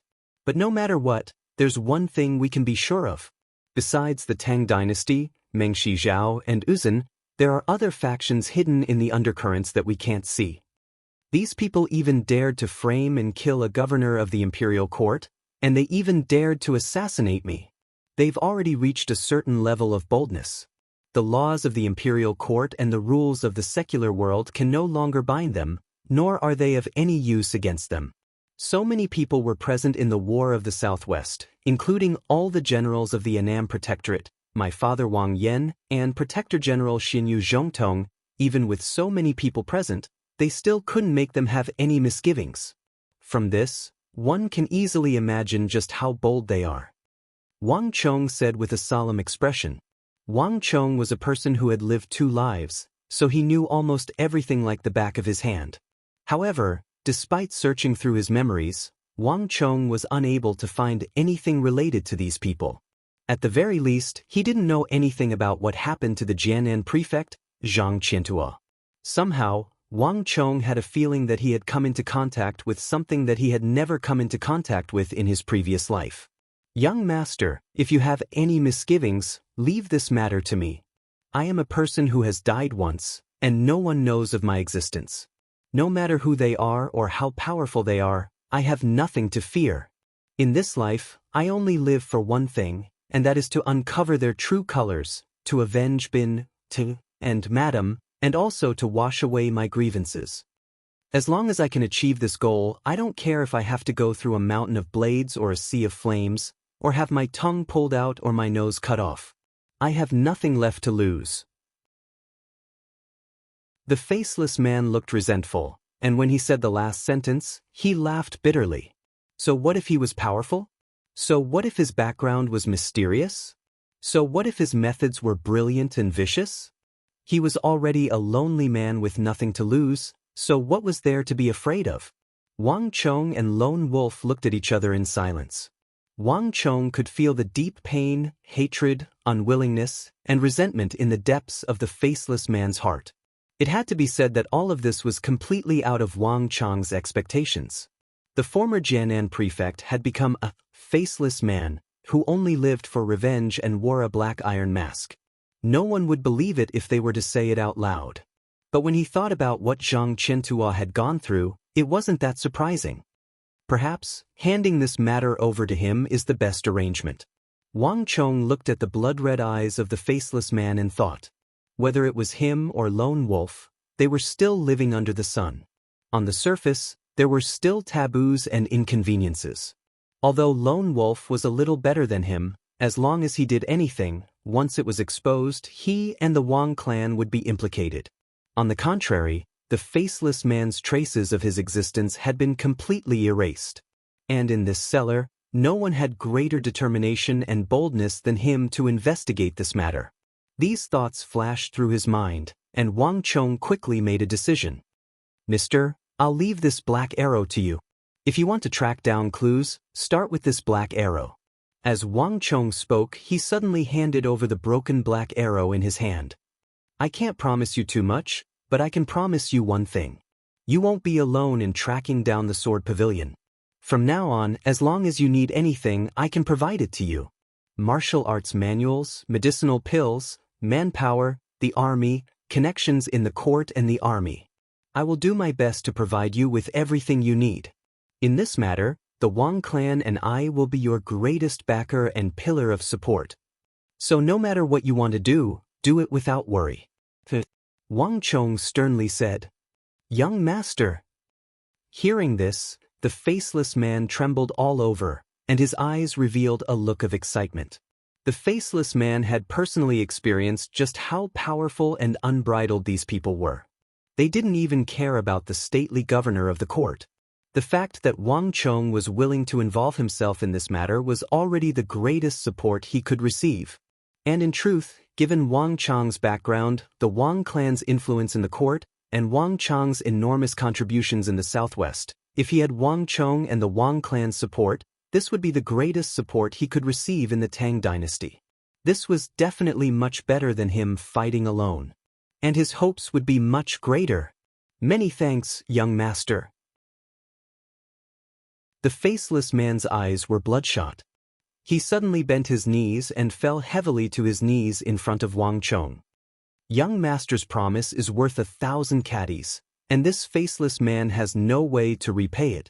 As long as I can fulfill my heart's desire, from now on, if young master needs me, even if I have to go through water or fire, even if I have to sacrifice myself, this faceless man will not hesitate. A gentleman's promise was worth 1,000 caddies. This was the faceless man's vow, and it was also Wang Chong's vow. From now on, in the invisible shadows around Wang Chong, there was an additional faceless man whose origins no one knew besides Wang Chong and Lone Wolf, and who never spoke easily. Rumble. With a rumbling sound, the wooden plank on the ground opened, and Wang Chong walked out with Lone Wolf and the faceless man. Young master, who is this?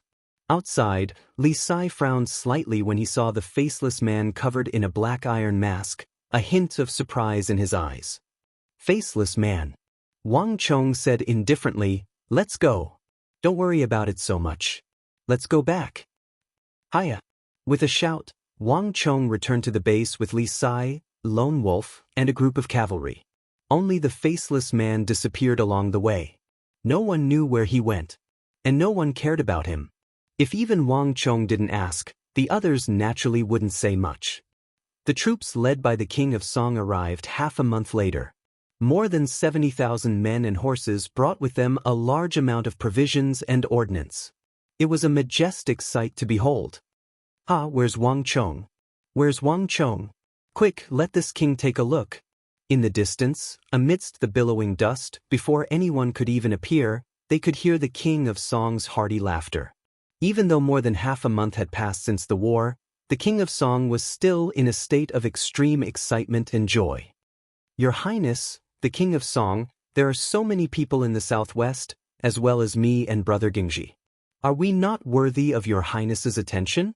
On the mountain, Xinyu Zhongtong and Wang Yan rode up on two tall divine steeds to welcome them. "Ha, you two boorish men add up to 80 or 90 years old. How can you compare to the great hero of the Southwest, the great general of the future? Where's Wang Chong?" The King of Song roared with laughter. Even in front of Wang Yan and Xinyu Zhongtong, he did not give them any face. Wang Chong pays respect to the King of Song. The moment he finished speaking, Wang Chong rode up on the white-hoofed shadow to welcome him.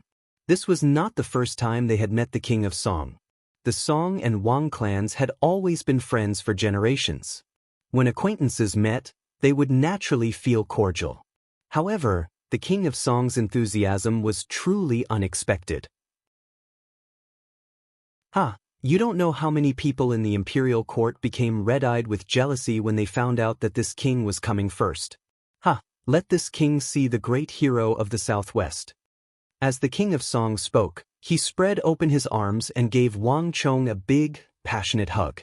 From the day the King of Song received the news of the victory in the Southwest, he had been anxiously awaiting it. He had marched day and night with his 70,000 soldiers precisely so that he could be one step ahead and see Wang Chong, who had rendered enormous service in the Southwest. "Gengji, you've given birth to a fine son." Letting go, the King of Song turned to Wang Yan, his face wreathed in smiles. "Your Highness is too kind. My son is still young, so your Highness's praise might not be a good thing for him. Moreover, the War of the Southwest was won by tens of thousands of soldiers, not by him alone." Wang Yan sternly said, "Ah, stubborn as a dead duck. If he had not built that lion city on the edge of the Arai, if he had not rushed to the southwest to command the army, Gengji, with just you and Xinyu Zhongtong's abilities, would you have been able to win this war? I know that you are doing this for his own good, fearing that he will be too arrogant and impatient. I hope that he can calm his heart and not be arrogant in victory or discouraged in defeat. But now that the Holy Emperor has spoken, what else do you have to worry about? Just based on the enormous service your Wang clan has rendered in the Southwest, no one in or out of the imperial court, including the Yao clan and King Qi, will be able to touch your Wang clan." The King of Song roared with laughter. Today, the King of Song was particularly happy. He was not one to so easily reveal his emotions, but Wang Chong's feats in the Southwest had been too earth-shattering. It was precisely because of Wang Chong's great victory that the besieged Tang dynasty was suddenly able to intimidate all the foreign powers and resolve an enormous crisis. One could easily imagine the fondness the King of Song had for Wang Chong. Wang Yan stood to the side, an awkward expression on his face. The Wang clan had produced such a Qilin son, so how could he not cherish him? He was just afraid that he would be too arrogant. But these thoughts could not be concealed in front of the King of Song. "Pa, Brother Gingji, forget it. You're simply not a good liar. Moreover, your son's talent is clear for all to see. Even His Majesty is anxious to see him, so let's not cause any trouble."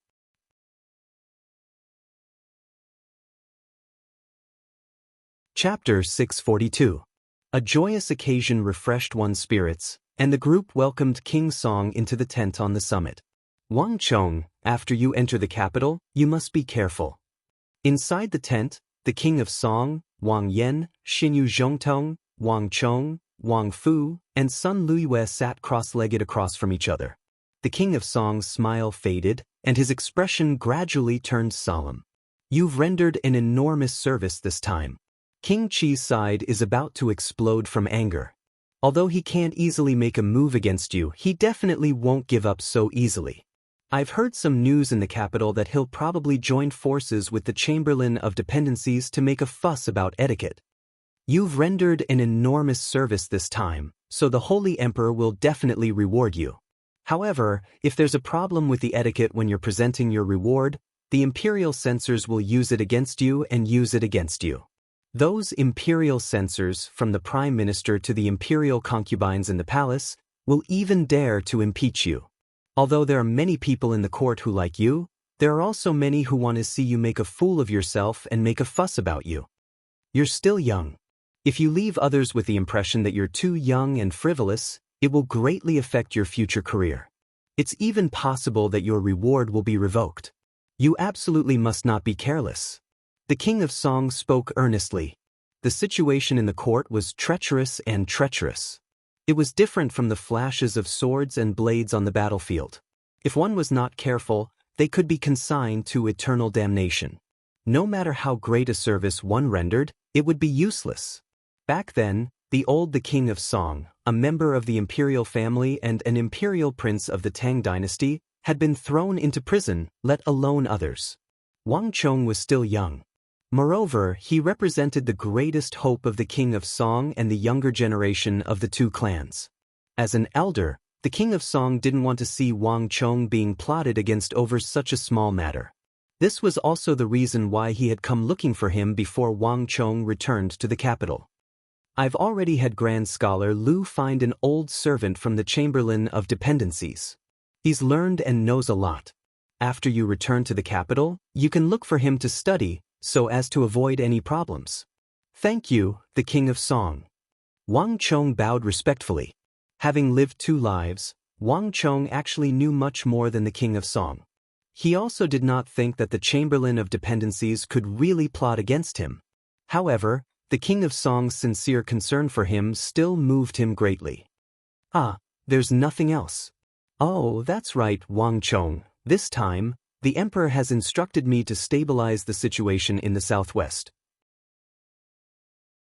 On Uzun and Mengshi Zhao's side, Duan Gichuan is still there, and Huoshu Wuzong is unscathed. If these two join forces and try to do something, I'm afraid that the southwest will once again fall into chaos. As he spoke, the King of Song revealed a worried expression, and his expression became much heavier. Duan Gichuan and Huoshu Wuzong were both famed generals of the present age. In terms of martial prowess, the King of Song did not fear them, but the art of war and battle formations were not his forte. This was also why he had specifically asked Wang Chong for help. Your Highness, be at ease. They won't be able to join forces, and they won't be able to achieve anything. Even if they have the intention, I definitely won't give them this opportunity. Wang Chong looked at the King of Song and smiled. The King of Song's eyes brightened as he immediately turned to Wang Chong. In the tent, everyone else also turned to Wang Chong.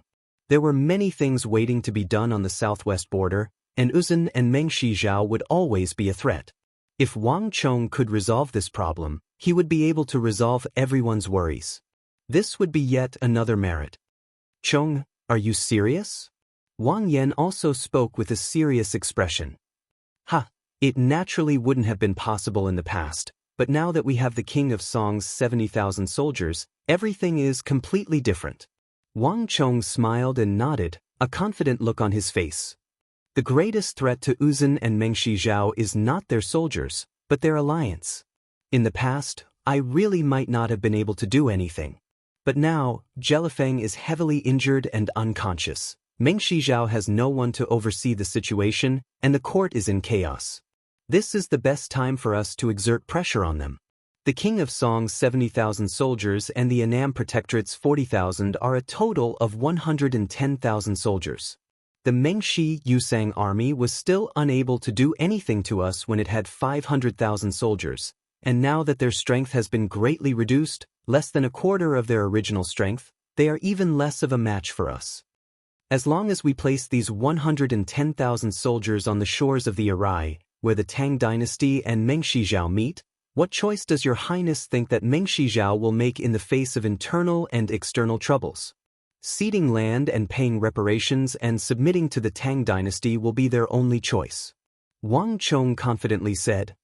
Ceding land and paying reparations? In the tent, everyone turned to look at Zhang Xian in astonishment. Wang Chang's proposal was far beyond their expectations, and they had never even heard of ceding land and paying reparations.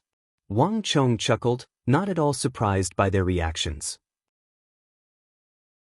Although the Tang dynasty was an era where martial prowess reigned supreme and had a certain degree of military strategy, in certain aspects, it was still at an extremely primitive level. A war would take a long time and result in many casualties, a great deal of provisions, equipment, and war horses being consumed. But in the end, the victor would only obtain a victory in reputation, while the loser would only be forced to retreat. After a period of time, the loser would accumulate enough strength to stage a comeback, and then another war would ensue, this sort of pattern repeated over and over again. To Wang Chong, this was extremely inconsistent with the nature of war, and it was not in the interests of the victor. War was for the sake of politics, but it was also for the sake of the empire. If a war consumed a great deal of resources but could not obtain a great deal of benefit from the enemy, then the war was a failure. Since Jelifeng dared to rope in Uzun and challenge the Tang dynasty, then as the loser he had to be prepared to pay the price for his failure. Ceding land and paying reparations was the best outcome for him. On one hand, it would let Meng Shizhao remember this lesson forever.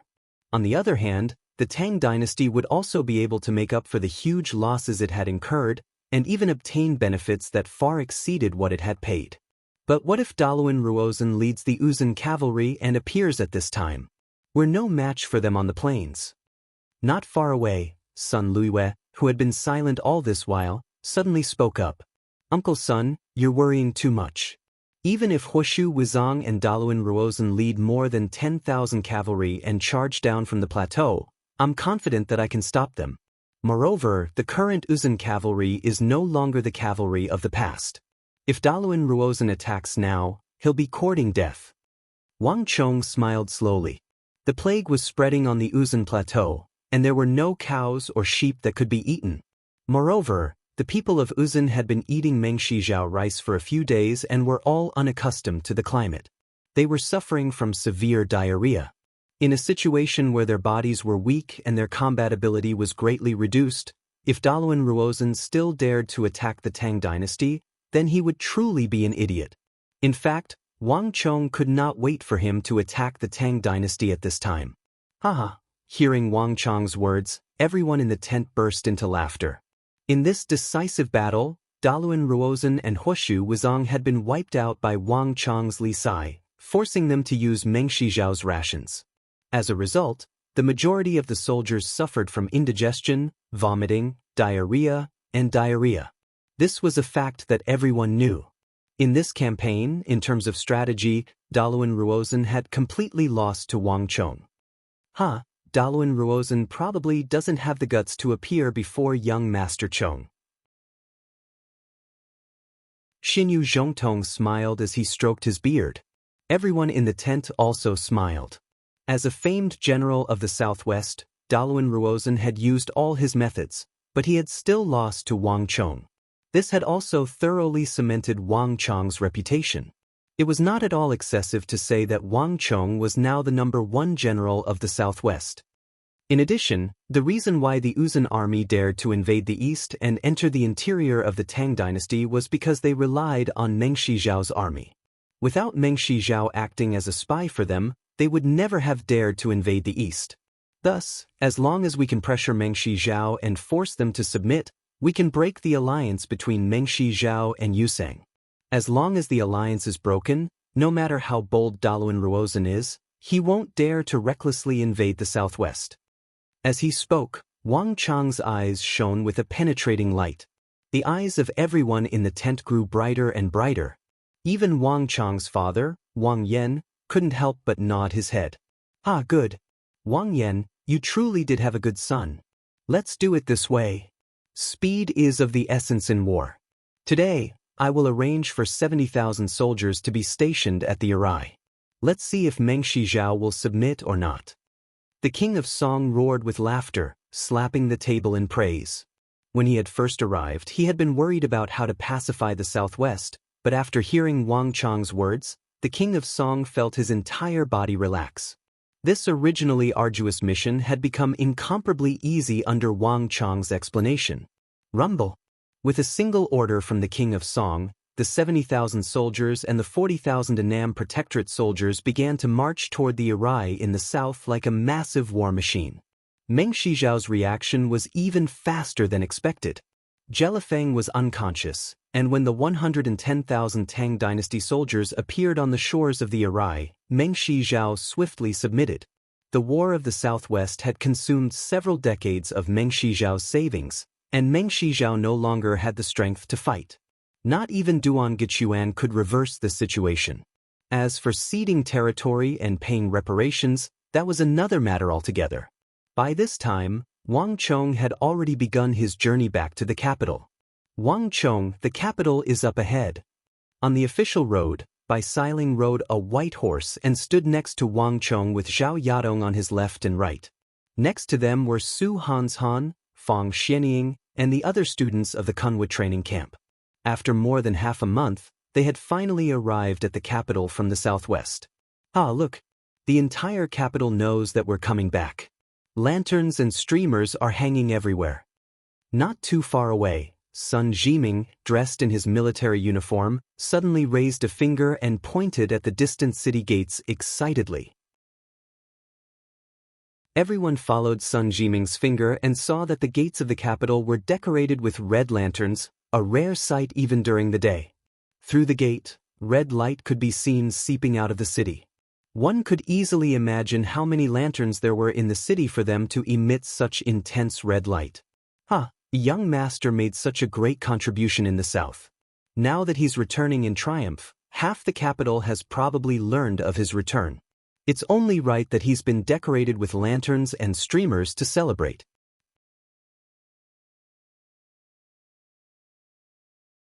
Chapter 643.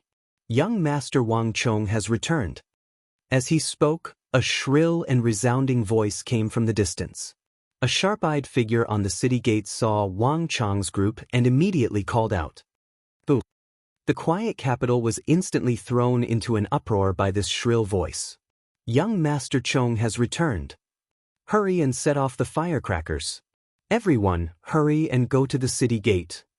The young hero of the south has returned. Big brother Chong is mine. Don't fight with me for him. The entire capital was in an uproar, accompanied by the crackling of firecrackers. Not only that, as if they had received a signal, countless people surged out of the city gate like carps crossing the river. Their faces were flushed and they were in high spirits. Wang Chong! Wang Chong! Wang Chong! Wang Chong's shouts echoed through the heavens, mixed in with the shrill cries of quite a few girls. Let alone Bai Siling and Zhao Yadong, even Wang Chong was dumbstruck. I didn't think that you would have so many girls to like. Behind him, a cold and jealous voice could be heard. Huang Qian'er carried a large sword on her back as she coldly stared at Wang Chong. I also didn't know that I was so popular. Wang Chong chuckled. These words were met with a cold snort from the three girls at his side. Although they had always maintained a relationship that was neither too close nor too distant with Wang Chong, and even they themselves didn't know what this was, sometimes like friends and sometimes more than friends, there was one thing that was clear. After the War of the Southwest, the three of them had all treated Wang Chong as their exclusive property. Of the three, any one of them could get close to Wang Chong, but the other girls could not. Wang Chong gave an awkward smile and quickly fell silent. Young master, over here. Suddenly, a familiar voice caught Wang Chong's attention. Wang Chong's heart skipped a beat. He turned his head and saw two figures galloping towards him on horseback. Brother Gua, Brother Chai. Why are you here? Wang Chong's eyes lit up in surprise. He immediately spurred his horse forward to meet him. They were none other than Guofeng and Chai Zi, whom he had met in the Kunwa training camp. Both the Guo and Chai families were the founding families of the Tang dynasty and held great power. Guofeng and Chai Zi were the direct descendants of their families. It was impossible for ordinary people to meet them, let alone meet them. Wang Chong did not expect that they would be waiting for him at the city gate. I heard that young Master Chong was returning to the capital. So Brother Chai and I have been waiting here for a long time. Guofeng clasped his hands together and smiled. Young Master Chong has made great contributions in the southwest. There are countless people in the capital who wish to meet young Master Chong. We also wanted to be the first, so we specifically waited at the city gate.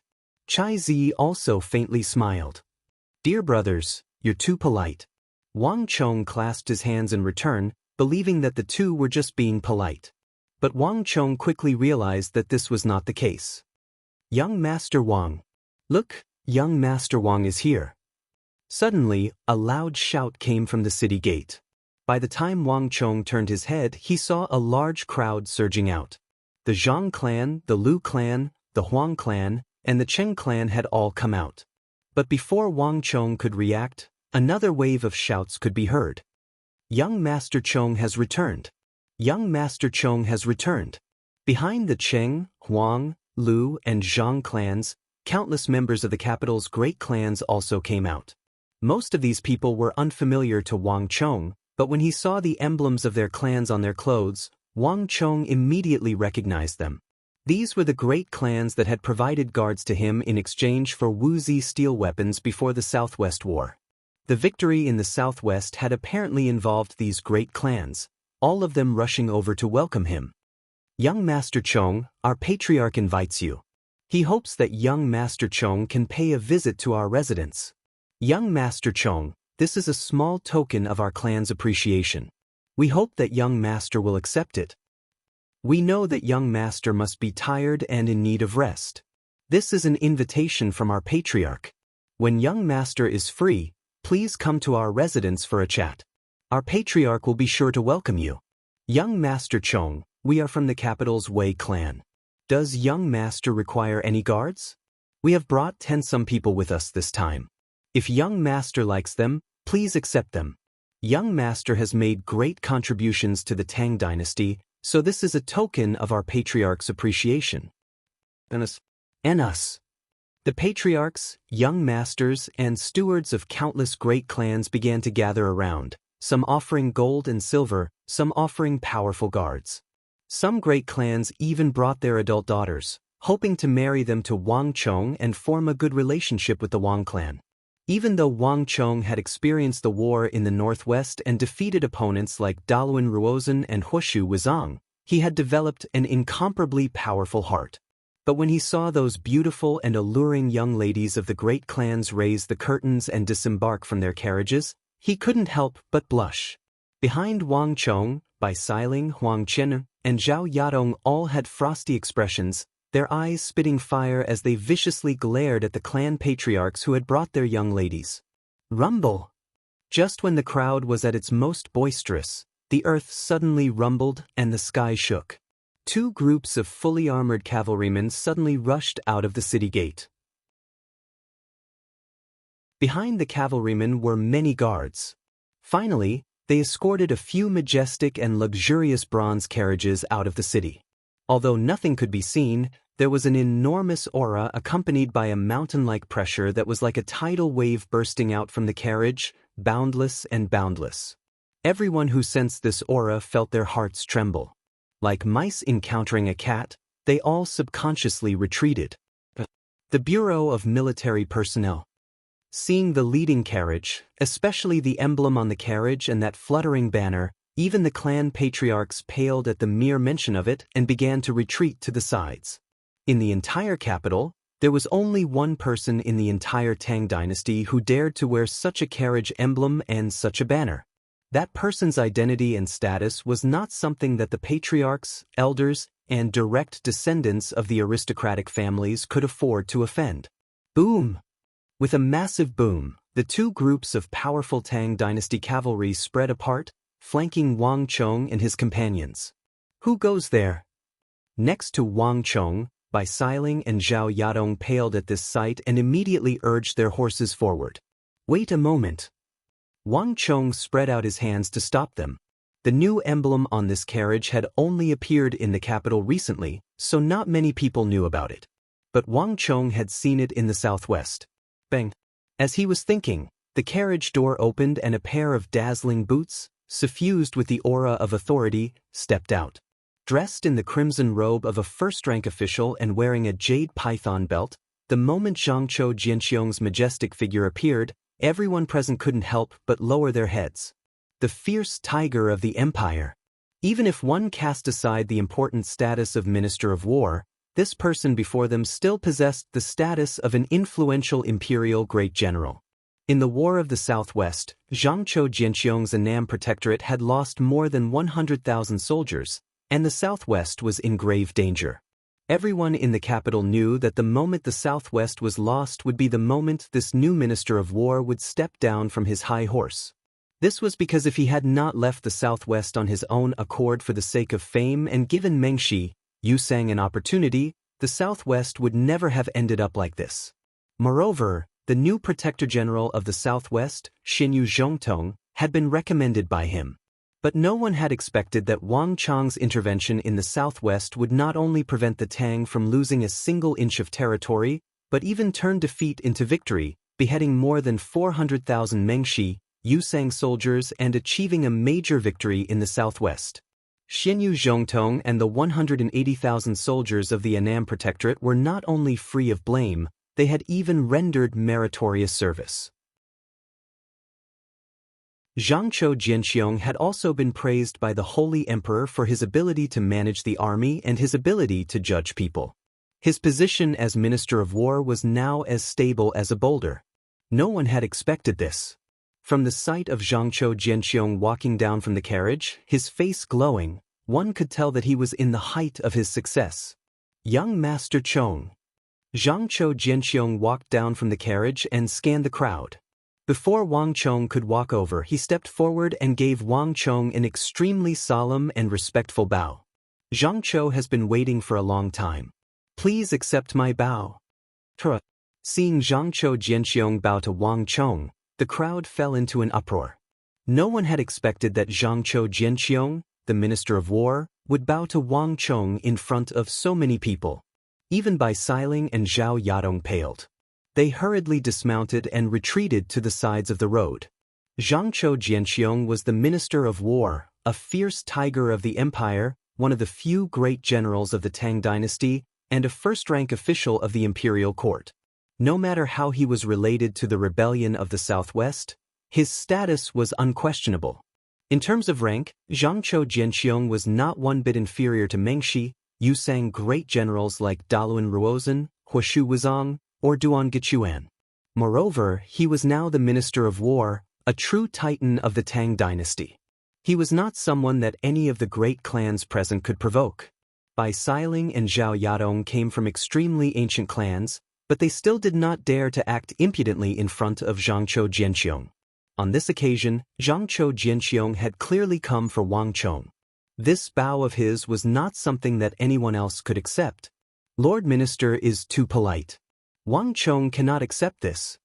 Wang Chong was also startled. He had not expected Zhangqiu Jianqiong to bow to him in front of so many people.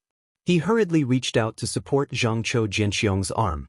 In the War of the Southwest, young master has rendered great service to the Tang dynasty, benefiting the people, and is the great benefactor of my Annam Protectorate. It is not excessive to accept Zhangqiu Jianqiong's bow. You're tuning in to the Passion Pages YouTube channel. We're so grateful for your support, and don't forget to subscribe to join us on this incredible journey through captivating stories. Your generosity through donations truly makes a world of difference, as it's the primary source of revenue that allows me to expand and enhance this channel for you. Thank you from the bottom of my heart for being a part of this adventure.